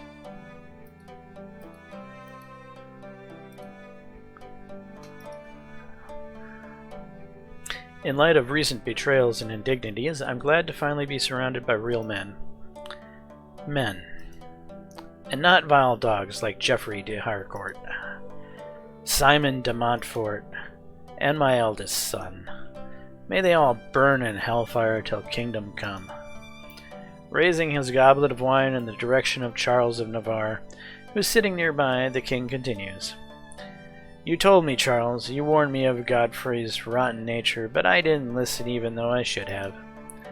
I raise this cup to you, Charles, to my faithful friend who has watched over the welfare of the royal lands in my absence. With these words, Jean drains the goblet to the approving roar of everyone gathered and pours himself some more wine. But it is not just Charles of Navarre who is worthy of praise. I want to raise the second cup to the man who has done more for me than anyone else. To the man who has spilled so much blood of my enemies that the entire Seine could not be colored crimson, or could be colored crimson. To the man whose loyalty I would not doubt, even if the angels themselves descended from the heaven and tried to convince me otherwise. The king turns to Desroches. To you, Guillaume. If my spies' reports are anything to go by, toast to your health are regularly raised in taverns all over the kingdom, and the peasants refer to you as none other than the Keeper of France. And that's saying something. Thank you, Your Grace.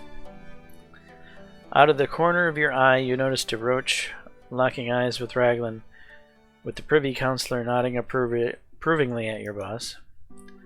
As the king continues toasting, he thanks a whole list of other people, starting with his bravest knights who have distinguished themselves in battle and ending with the hard-working French Jacques who have been supplying food for the king's table.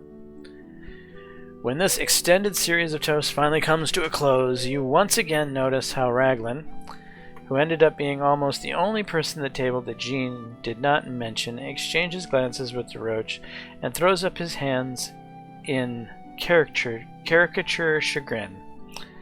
Your name is also not mentioned by the king, but you didn't count on that anyway. Once done with the toast, the king starts the meal, inviting all the guests to follow his example. The knights, seated at the far end of the table, quietly strike up their own conversation, while the liege lords seated next to the king discuss matters of state. Trying not to make your curiosity obvious, you nevertheless listen carefully, struggling to catch every word.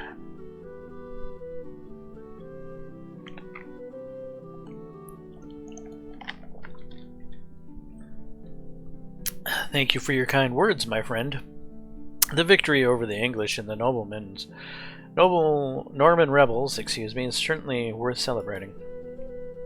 But we must be careful. New enemies have taken the place of the vanquished ones. Rudiers and brigands ravage the northern lands, while the southern regions, including my native Navarre, suffer from the raids of Pedro the Cruel's Castilian cutthroats.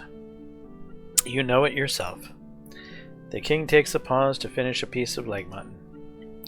That I do not have enough men to organize a march to Brittany and secure Paris at the same time. Which means I've got to choose. And I choose Paris. As my father used to say, if both the house and the barn are on fire at the same time, it's definitely not the shed that should be saved. I understand your logic, but the kingdom is not a stockyard, and Brittany is not a barn with cows and goats. I do not deny the significance of Paris, but Brittany is a coastal region, and its ports are the gateway to the interior of France. You can't throw lands like those around. Raglan will back me up on this. If a vassal of the French king is not seated in Rennes, then a vassal of the King of England will appear there very soon. That is correct. And what do you suggest I do? It is not like I got more troops from this information alone. There's nothing more than a gang of brigands in the vicinity of Paris. You can hold them off with a small force. They've got nothing against the castle walls. As for Brittany, I could lend you a certain sum and help you muster troops. The king drains another goblet of wine with a chuckle. And why have you become so generous all of a sudden? You're not planning to get your hands on the duchy, are you, old man? Looking to make some profit from the interests of the crown? Charles responds with a smile. Well, I don't separate the crown's interests from my own. Everyone present here is aware that I am one of the largest landowners in France. What's good for France is good for me. You hear that, Raglan? Charles, you're quite a rascal. I might be a rascal, however, I'm on your side. Charles casts his eye around the liege lords sitting near him. And you don't have many such people left. You're right on that one. Abandoning Brittany is not an option. You'd be signing your own death warrant. Here's what I propose to do. We'll determine the fate of the duchy once it's free of the Routiers, but no matter who gets it, you're guaranteed assistance in defending Navarre against the Castilians. And meanwhile, I'll assemble a detachment to march on Rennes and cover its expenses.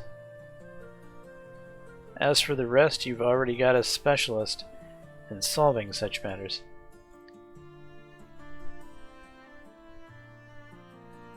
This doesn't make sense coming from Charles. I think this should be the king saying this. And Charles nods in Desroches' direction. Raglan, whose face immediately assumes a concerned expression, leans over to Jean's ear and starts whispering something, but the king stops him with a gesture. Deal. At the end of the feast, all the distinguished knights who were present at the table are given small gifts from the king. Thanks to your extremely presentable appearance, you are also among the recipients. Prestige check passed. 1,000 florins received. EXP for completing the quest. Okay.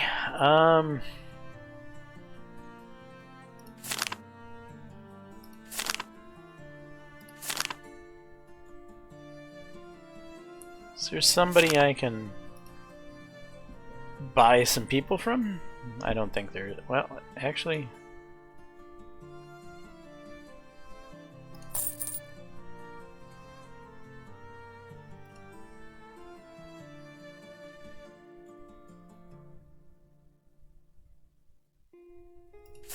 Alright, I'm going to try to get some training in.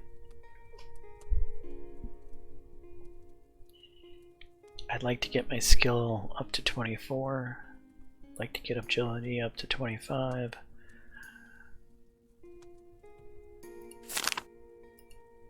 That might have been a bad idea.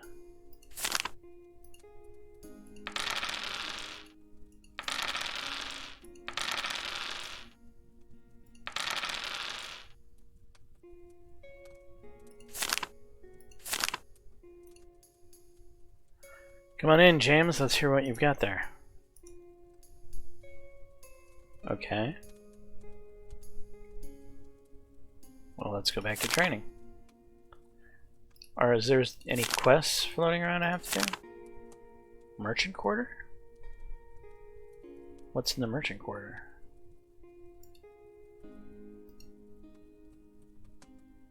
Visit the armor shop, visit the weapon shop, the shield shop, the clothing shop, the crossbow shop, the alchemist store. Oh, this is probably where I was supposed to go to get... What's in the armor shops?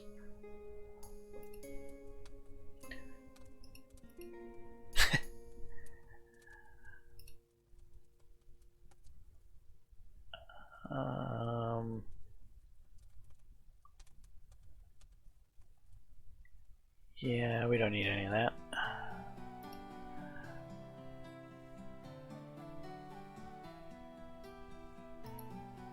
Curious what's in the shield shops.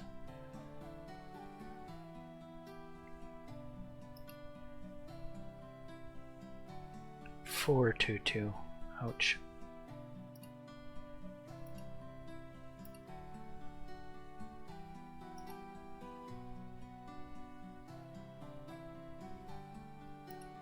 Alchemist.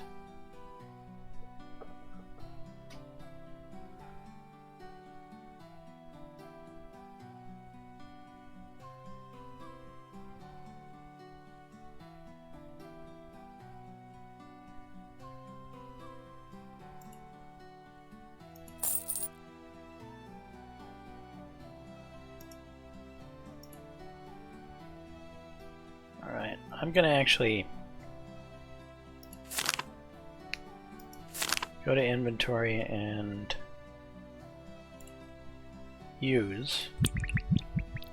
pre-use this antidote too. It means it's going to be effective on my character until something takes it off in the form of some sort of poison. And I'm going to go back to training because I think I might have an opportunity to train.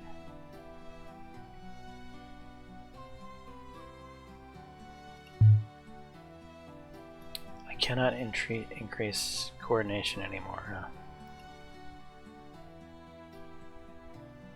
If I'm going to increase agility, I have to go straight to the agility.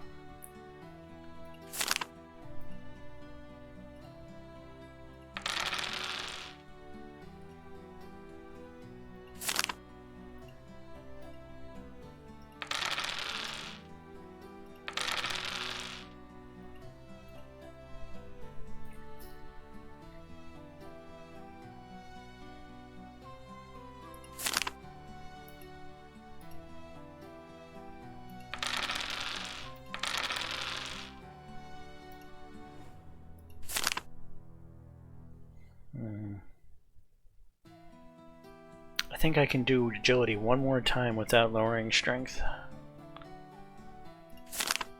Yes.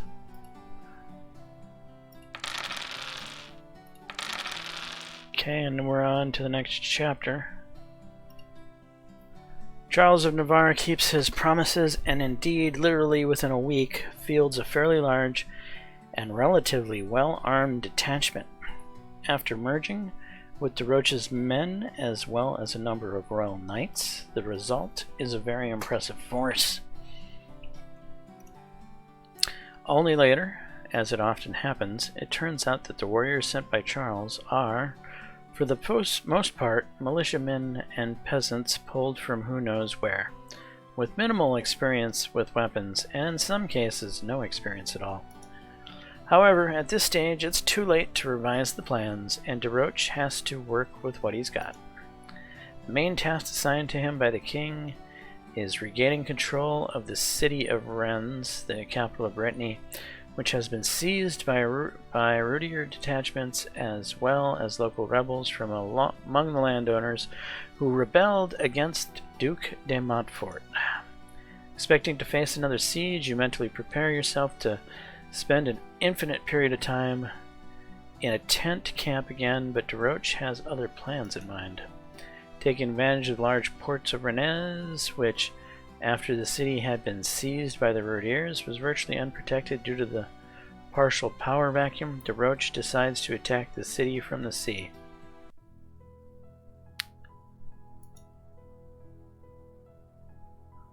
Well, here. Oh, man. Really?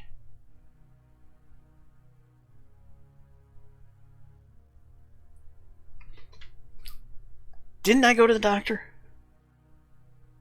Or wait, that's not me. That's my peasant.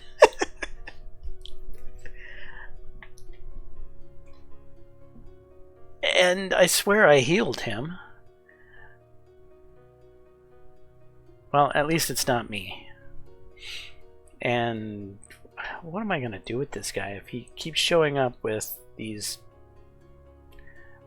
I might as well just let him die.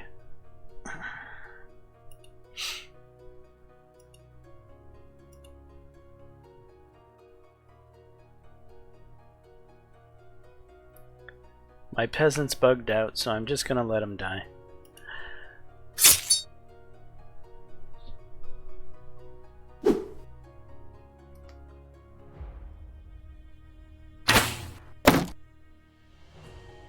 that my shield? That was my shield.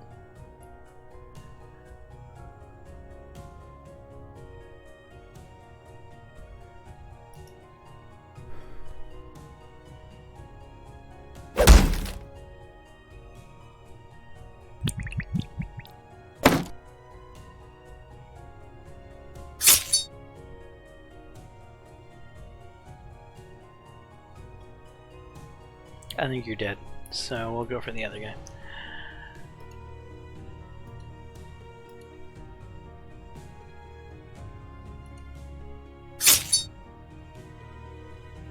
And he's dead too.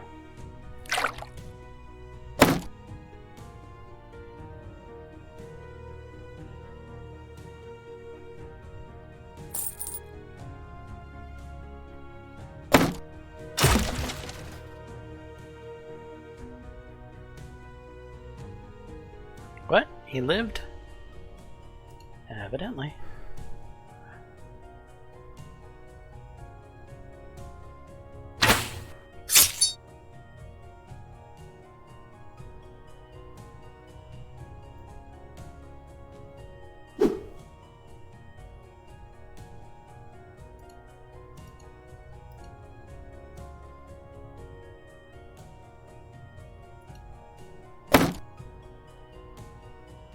It's a chunky shield he's got there. Who's this guy? Who are you? DeRoche's man-at-arms.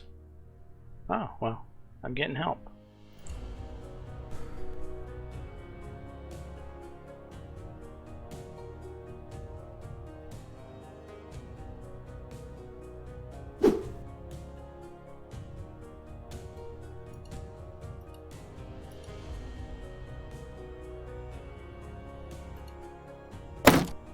Damn it. Hey, man-at-arms, could you split this shield for me since you got an axe? Before you die? It would be appreciated.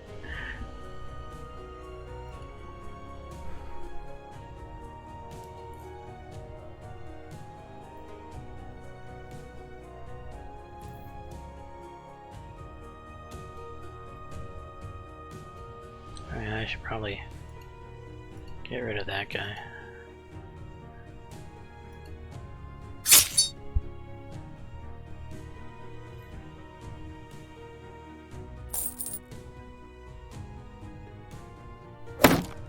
Hey, thank you. You didn't hit it very hard, but it's the thought that counts.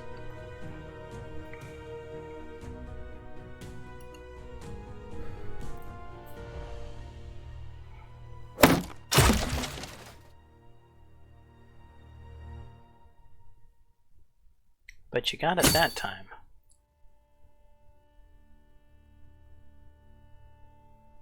Uh...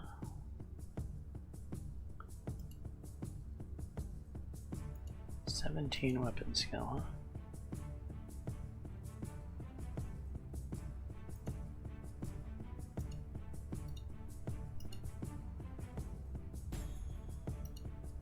huh? Damn it.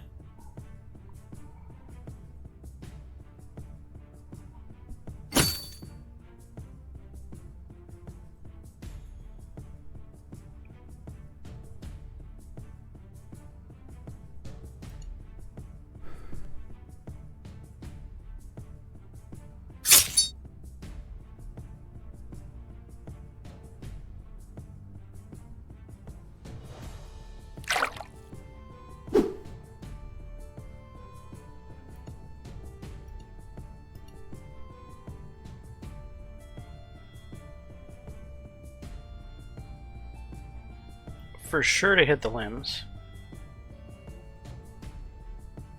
Not for sure it'll kill him. That will probably for sure kill him, but not for sure to hit. We're gonna go for it. Okay.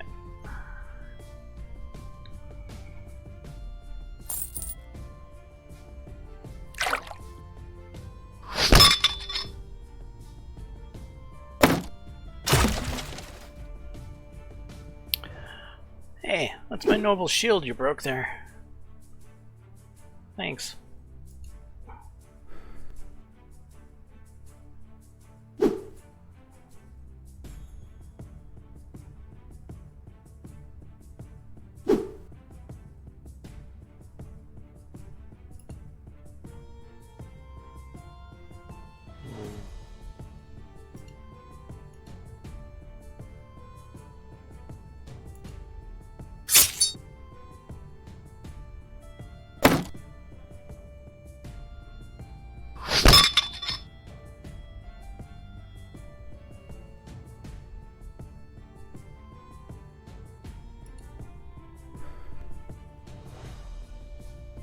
I'm a little winded. I should probably take a break.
Nobody showed up to aid him. Good.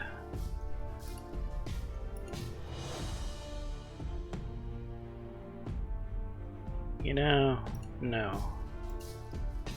We're gonna take a break.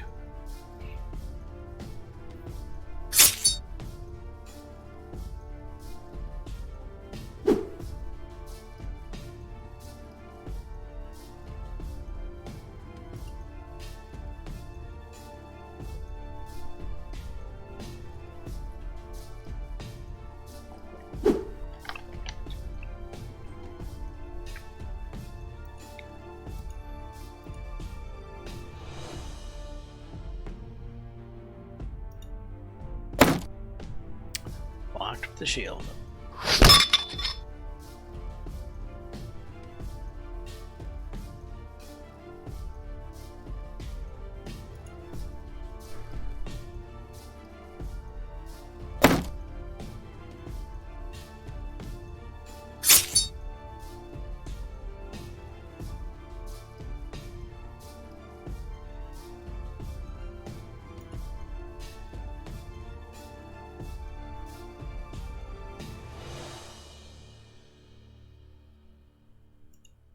Swing better, better, better, swing better.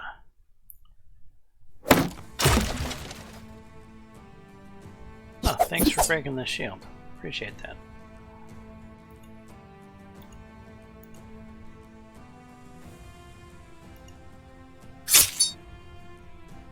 And down he goes.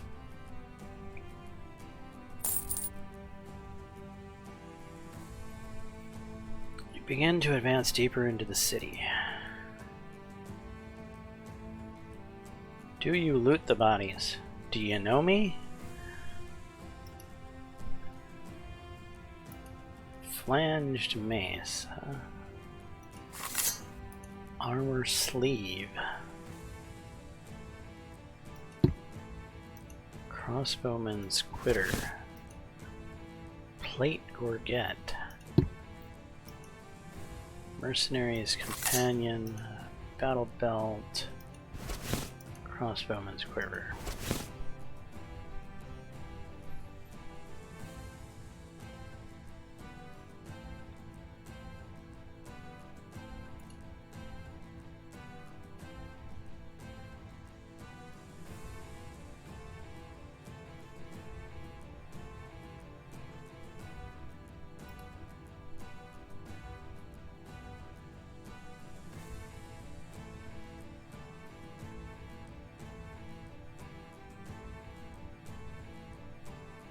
More prestige, more limb armor, more limb cover.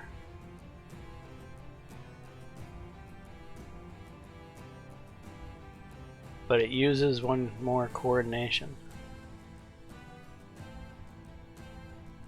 Honestly though, I think I can spare to lose the coordination because that's one of my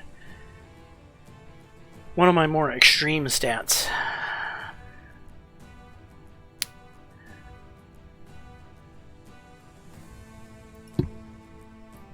We're going to equip it.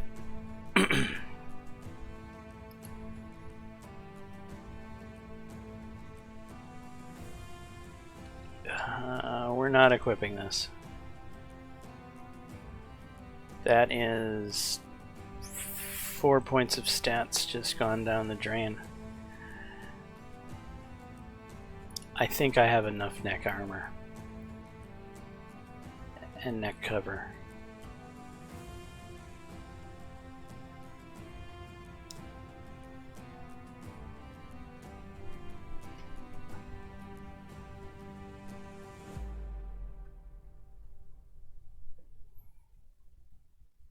Oh, my shield.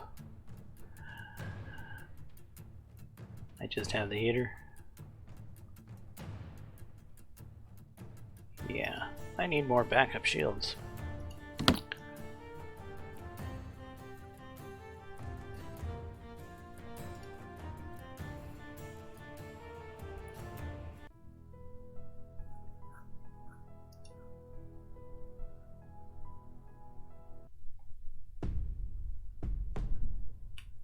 You're an interesting looking guy. I've never seen a character like this in the game.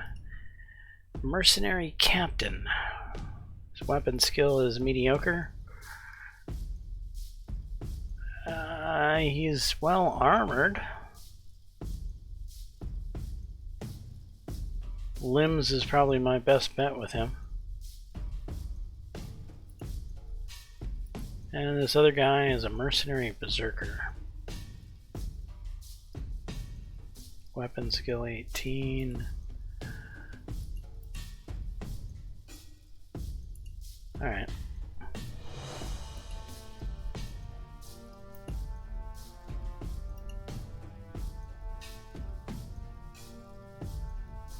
Looks like limbs is also my best bet with the berserker as well.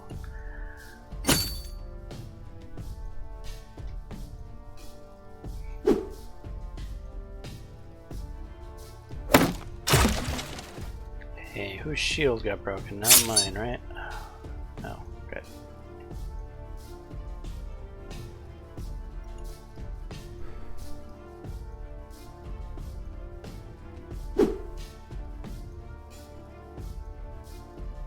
No.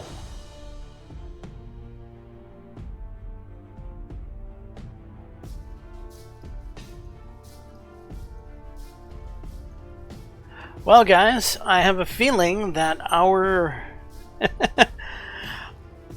our run has once again come to an unexpected end.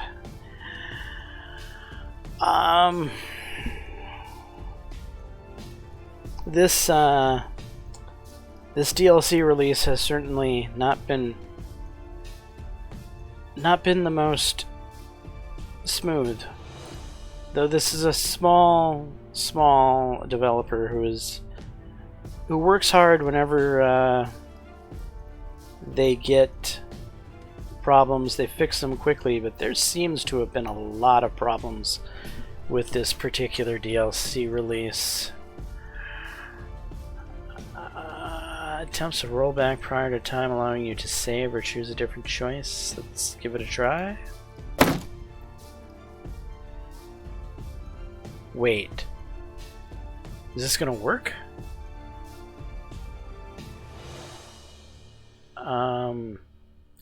Save or do different choice? Well, I probably recovered, so let's do a respite.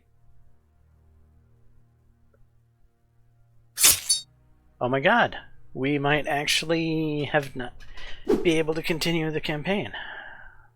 I thought for sure that was going to end it.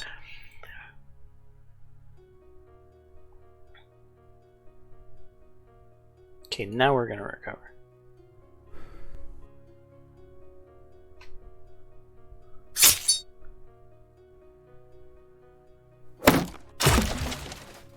Whose shield just got broken? Mine? Wasn't his already broken? I don't know. I'm just glad we're still able to fight. So let's get rid of this guy. Neck it is.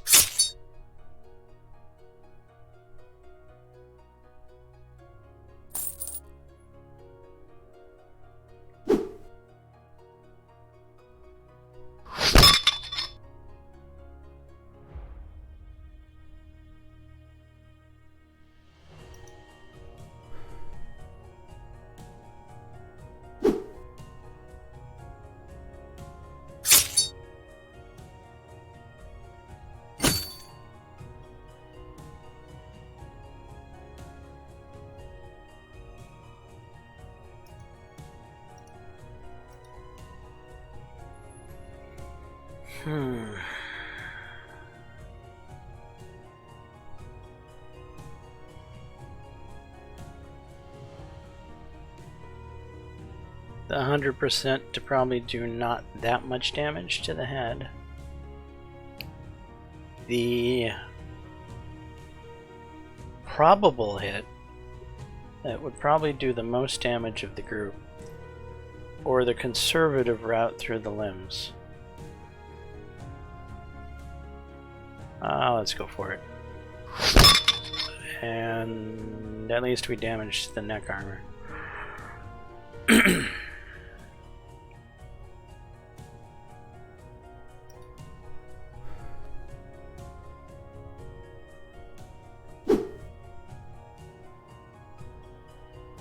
Oh no.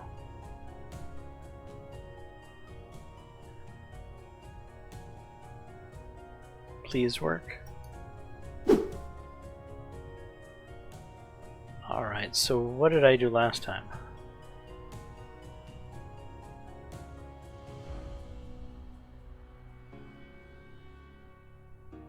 I would have recovered it in this situation.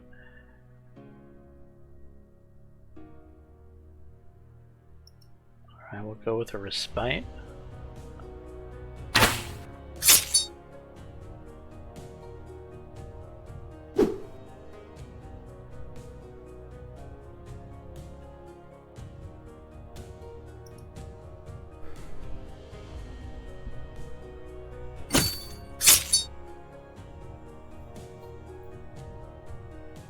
Are we gonna get through this fight?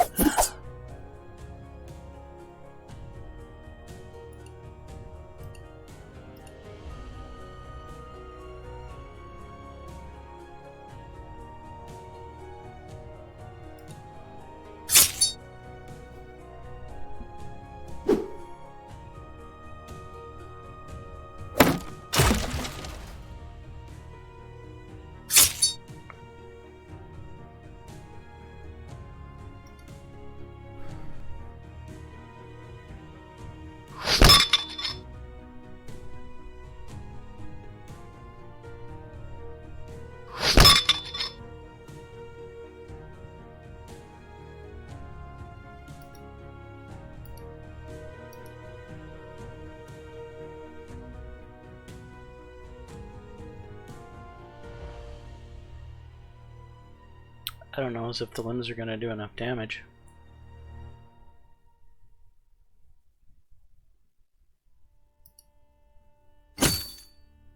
Yeah, that's, well, at least you're bleeding.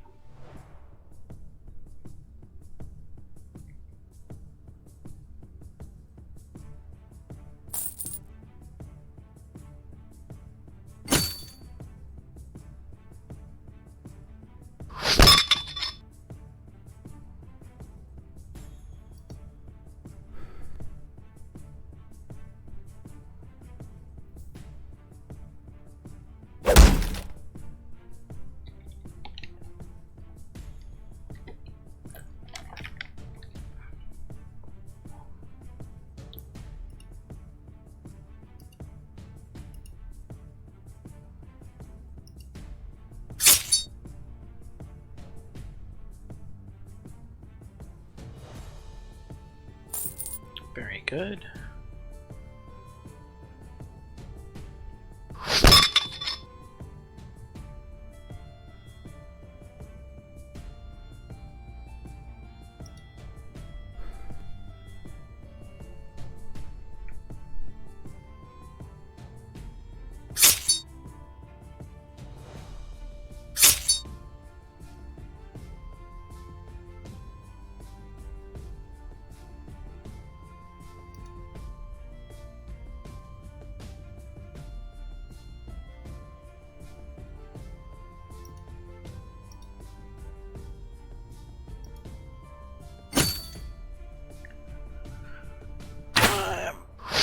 Wondering if we're going to get a chance to fight Ruffin again through this path.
Alright, we need to freshen up.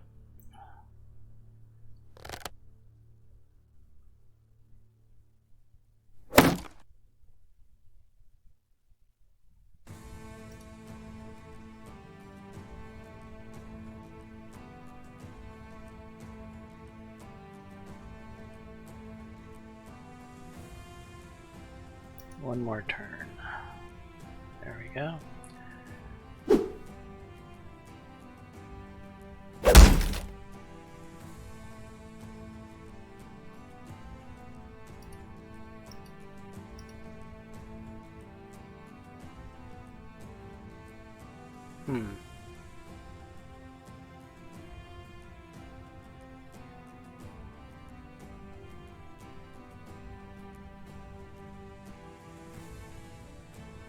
Go for the neck. That's what I was afraid of.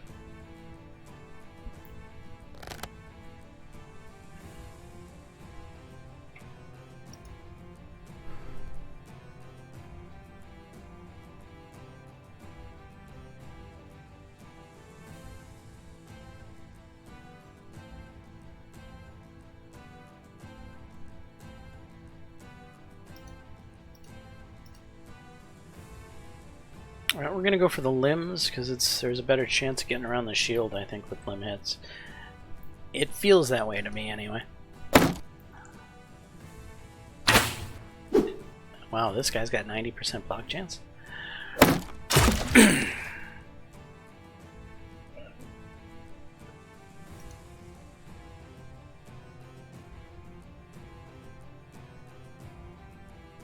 Oh, he's got a big shield. It just looks like a heater.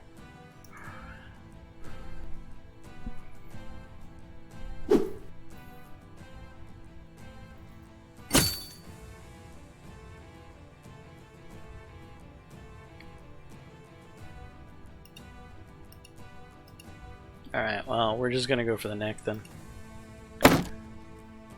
As it seems we're gonna get blocked by the shield every single time.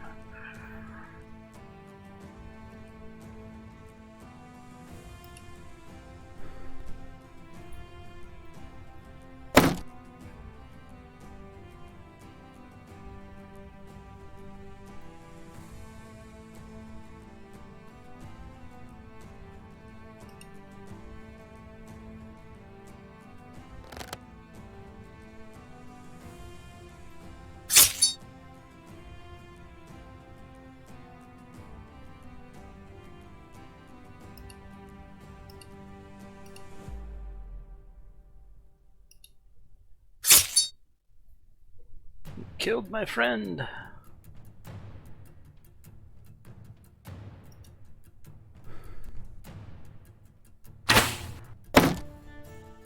You shot a crossbow at me. I don't appreciate that, sir.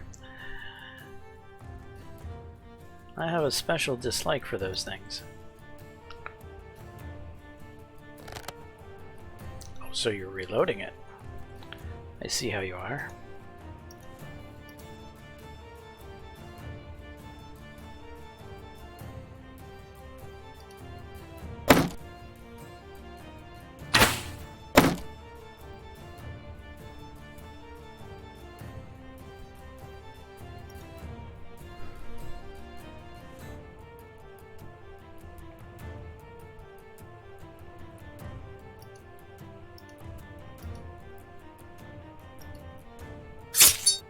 Yes. Am I? Of course I am. Why am I even thinking about it? Another backup shield.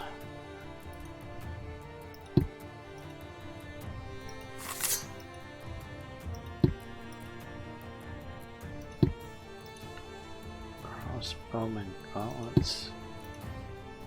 Cross Messier, a single-edged two-handed sword that excels at slashing attack and inflicting heavy bleedings. Has an increased chance to inflict bleedings.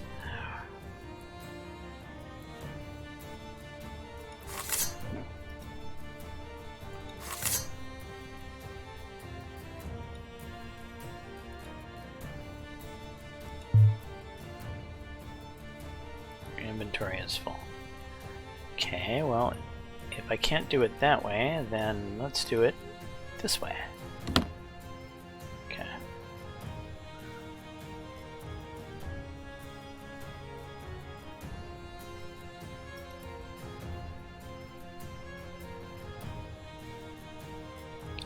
I wonder if it's time. I don't really want to lose that point of agility.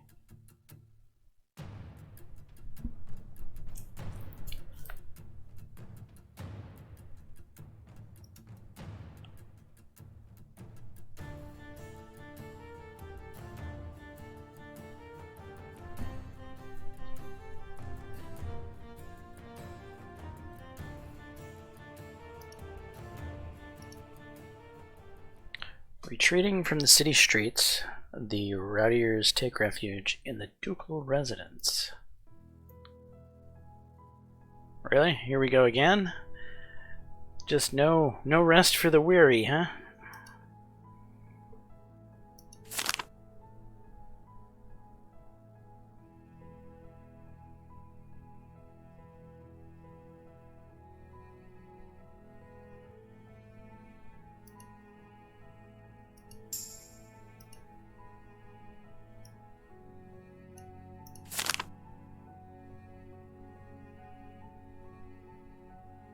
Yep, no rest for the weary.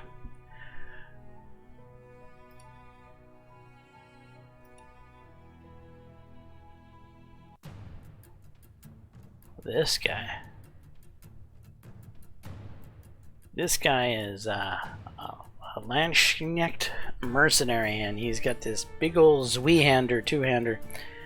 I remember the first time... his weapon skill is considerably lower than I think the first time I fought him.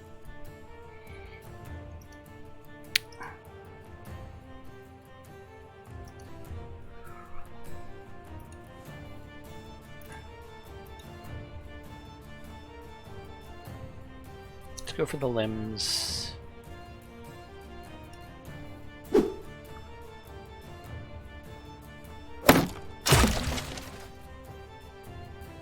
Sir, that was just uncalled for.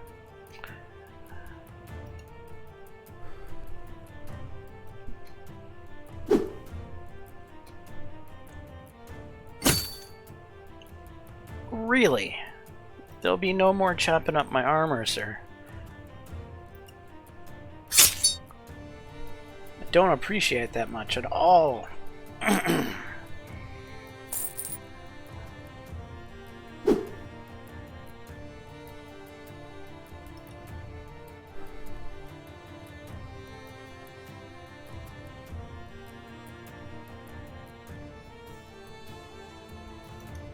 Nobody's gonna show up?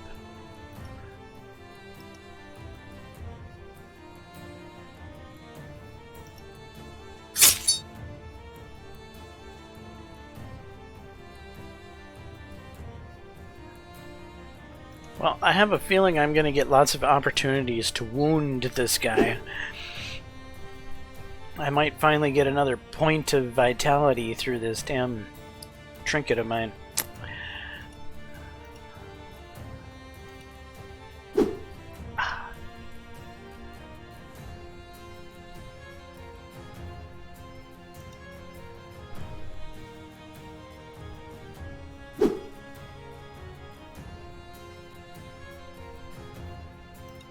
Respite.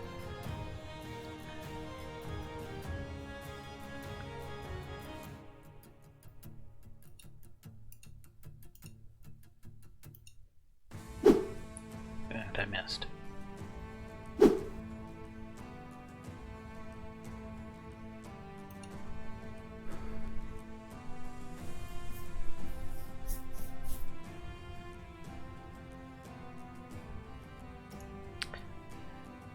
He's got 21 agility. That's why he's a pain in the butt to hit. That's why I'm a pain in the butt to hit.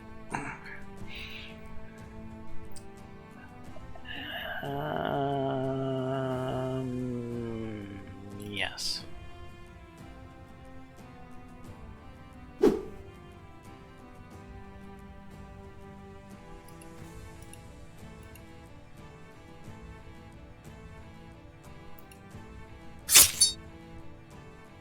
Maimed.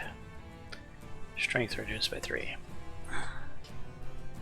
But it's an injury nonetheless, so that'll get me a point of vitality. You know, I didn't mean to respite. I meant to recover.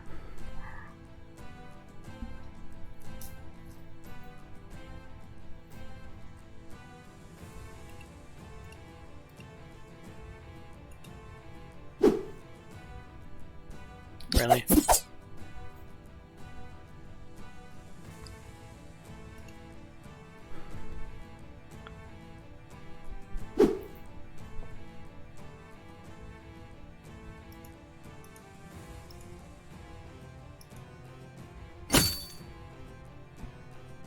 Pierced lung.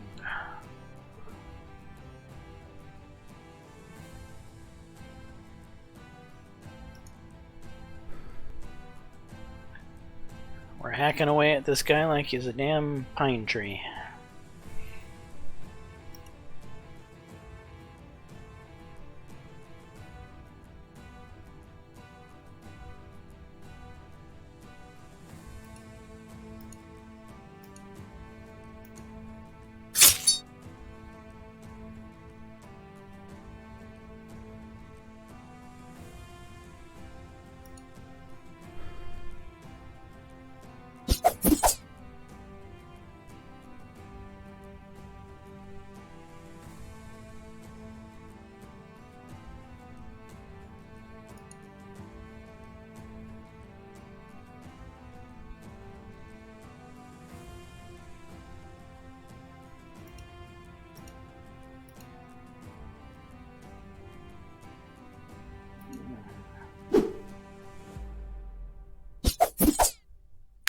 might end up picking up his sword and using it.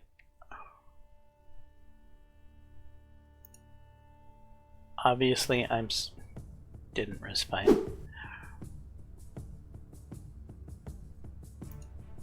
Obviously, I'm good with swords, and this particular sword hasn't really done what I've wanted it to do the whole game. And that's probably the best sword in the game, though it's very stamina intensive. Really, guy? Stop missing.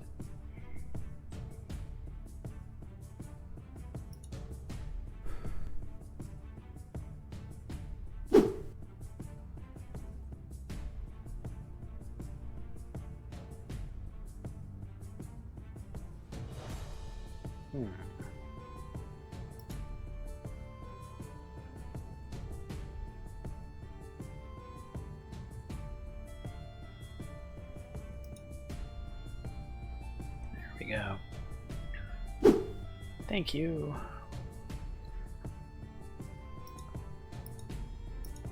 Am I gonna call timber a little early here? I don't think this is the one. Yep.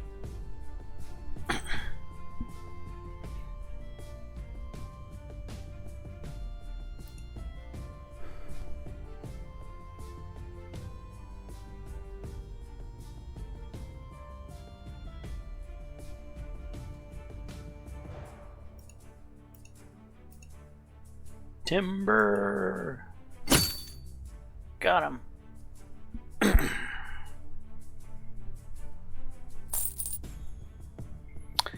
Yep.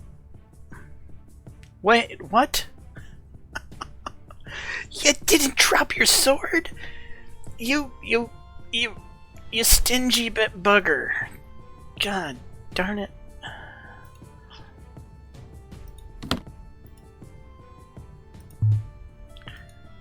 Oh.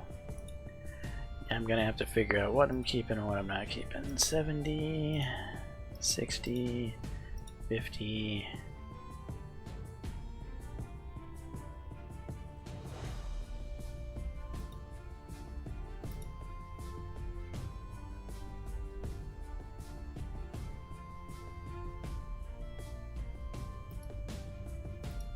Crossbow wherever I can go. The Brigandine is definitely worth swapping out. Bassinet with Aventail. Repairable through normal blacksmith. It's kind of interesting. Though I'm already carrying around a ton of backup helmets.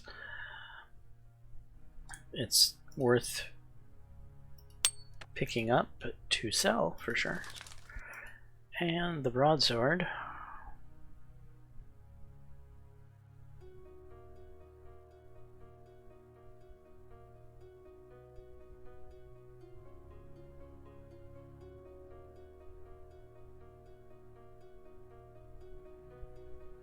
Ignores an amount of enemy armor equal to half of your strength.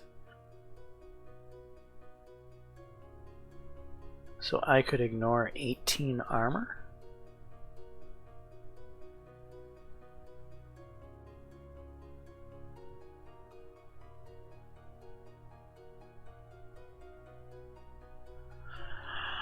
You know, I might start using this.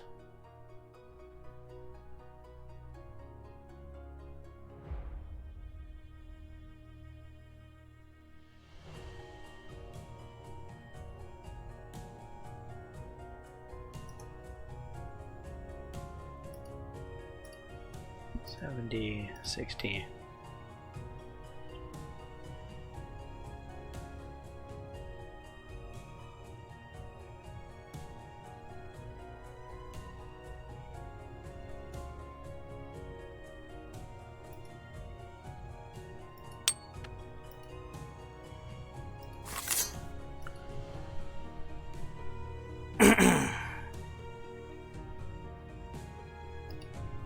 You know, I really thought that the broadsword had a a thing that if you used it without a shield, it did extra damage. Maybe I'm thinking of a different sword, but I thought that was a broadsword.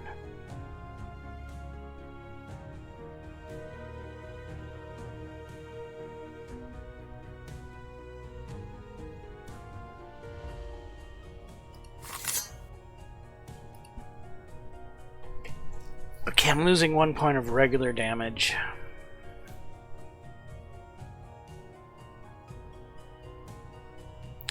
Attack damage is amplified by 1/3 of your strength. Breaks armor. So this is always giving me about 12 extra damage on top of the 9. It's 21 damage extra for just nothing.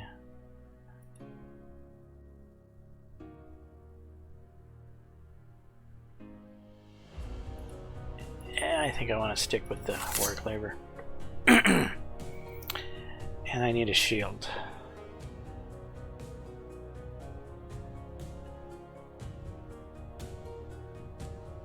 Either I use this unwieldy thing,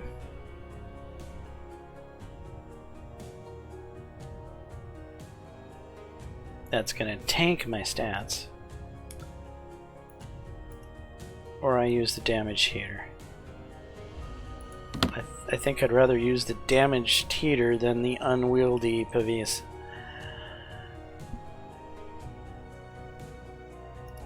Okay. Proceed. The Rodus fail to hold the ducal residence all the same, and shortly after you break through their last line of defense. The mercenaries lose their will to resist and begin to surrender. By the evening of the same day, the city and its environs are under your complete control. Instead of a lengthy siege that could take weeks or months, the operation to capture Rennes took just a few hours. Having put the city under temporary management of the Breton bailiff and left some of his men to maintain order and reorganize the city's militia, de Roche and his men set off back to Paris. Wait, what? We show up here and we just hand it over to the bailiff who seemed to have been incapable of taking care of things, but we're just going to leave everything in his hands. The return trip goes well, although not without some adventures. Several times you come across small bands of routiers and brigands terrorizing the lands between Brittany and Paris, but in all instances the bandits are quickly defeated. The peasants and townfolk, grateful for their deliverance from the brigands, warmly welcome you, eagerly share their supplies, and quite generously give you their gratitude and blessing. Many of them are already familiar with the name of Guillaume de Roche, so meeting him in person, especially under such circumstances, only further strengthens his reputation as a folk hero. Raising mugs of beer and ale to his health, however, all of them often mention the king right after, whom they wish to either go to the next world or abdicate in favor of someone more competent. Someone like de Roche, for instance. De Roche reacts to such talk with indignation, thus respecting the chain of command and demonstrating his loyalty to the oath of allegiance he gave to the king. However, even your not so perceptive eyes invariably catch some hints of assent and solidarity with such sentiment behind his ostentatious resentment. And so, moving from town to town and from village to village, you soon reach Versailles, a small settlement near Paris. The good spirits prevailing among the members of the detachment, however, quickly dissipate as soon as you see the outskirts of the capital in the distance, which are engulfed in flames and shrouded in smoke. Questioning the Versailles burgomaster about the situation in Paris does not clarify the picture much. He reports that just the other day a rumor spread across the capital that the Dauphin, who had been imprisoned in the concierge on charges of treason, had escaped from custody. The capital's traders, led by the provost of the merchant Etienne Marcel, had apparently been awaiting this development since shortly thereafter they announced a revolt against their king. Their armed groups took control of the city, forcing Jean to take shelter in his fortified residence, which ended up being effectively besieged. Meanwhile, Charles of Navarre, who was also at his Parisian estate at the time of the insurrection, was rumored to have begun gathering troops to rescue the king and blocked all entry and exit points of the city to cut the rebels' supply lines, as well as to prevent the rebellion from spreading to the surrounding areas.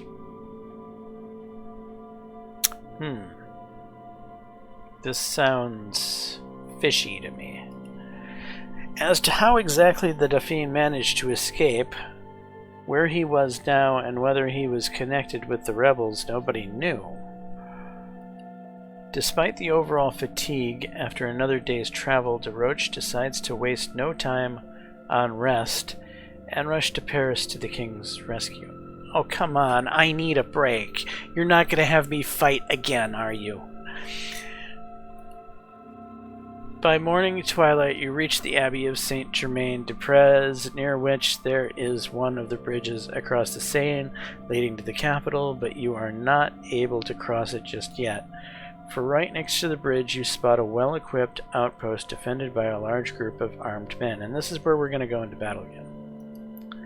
Assuming that before him, the men of Charles of Navarre, an ally of the king, Desroches demands to let him and his men pass into Paris, but the captain in charge of the outpost, who unexpectedly turned out to be an Englishman, responds with a terse refusal. Assuming that before him, the men of Charles, an ally of the king, Desroches. Yeah, I don't trust this supposed we're on the good sides of Charles here. I think he's on the bad side in this particular case. The darkness, the uncertainty, and the utter exhaustion of his men by the long journey causes Desroches to be cautious, and instead of trying to break through the outpost by force, he decides to stop for the night at the nearby Abbey of Saint-Germain-des-Prés. Please give me a chance to rest.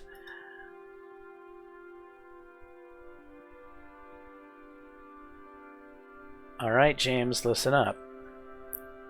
Sir, if you don't give me a chance to save the goddamn game, I'm going to be irate. I know you're probably more tired than anyone else, but I'm afraid we won't be getting much rest anytime. Sir? There is clearly something fishy going on in Paris, and by the looks of it, the king could use our help again.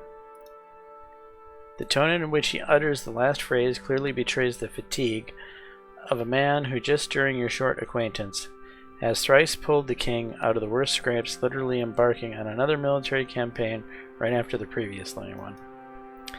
I have too few men, and Paris is not Rennes, so we must proceed with caution. I need eyes and ears in the city, so you will take on that role.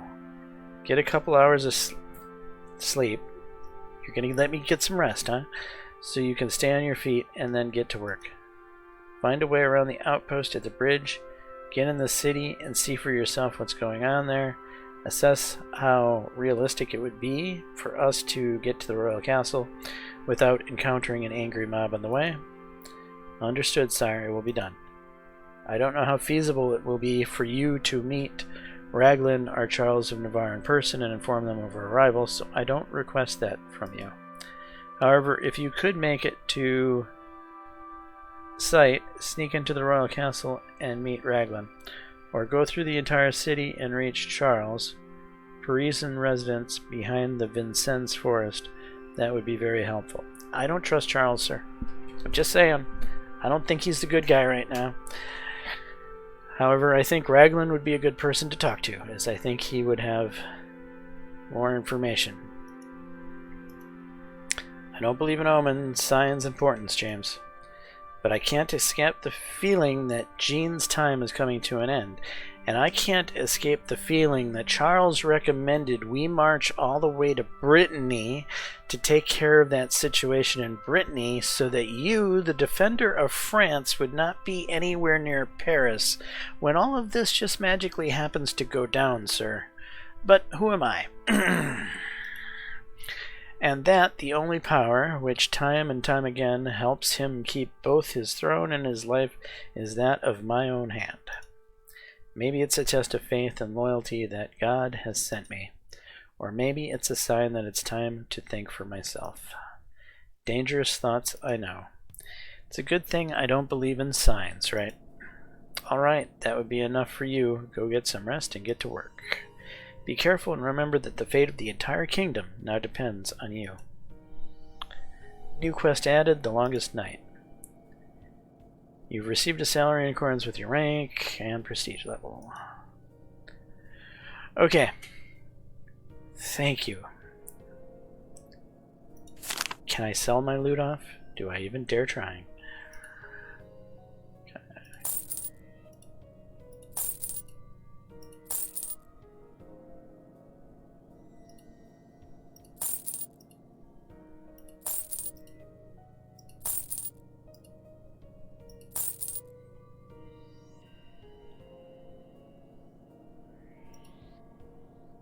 No, that's our backup helmet. This one. Broadsword can go. We have backup knight's bracers, so we can sell those. Yeah, I'm not going to use the plate gorget. Just, if I'm using anything, it would be the scale gorget. But we're not gonna. Okay. We have 2 knight's bracers, but we only need 1. Crossbowman's gauntlets. Okay, loot is sold. Really? There's not a single shield on the marketplace, is there? There's very little on this marketplace. Okay. Alright, this is where we're gonna wrap things up. I'm realizing that this episode has gotten quite long, and I'm thankful that we actually got a quite long episode to get to this point. So if you guys are enjoying this playthrough, please smash that like button, consider subscribing, and until the next time, all, peace.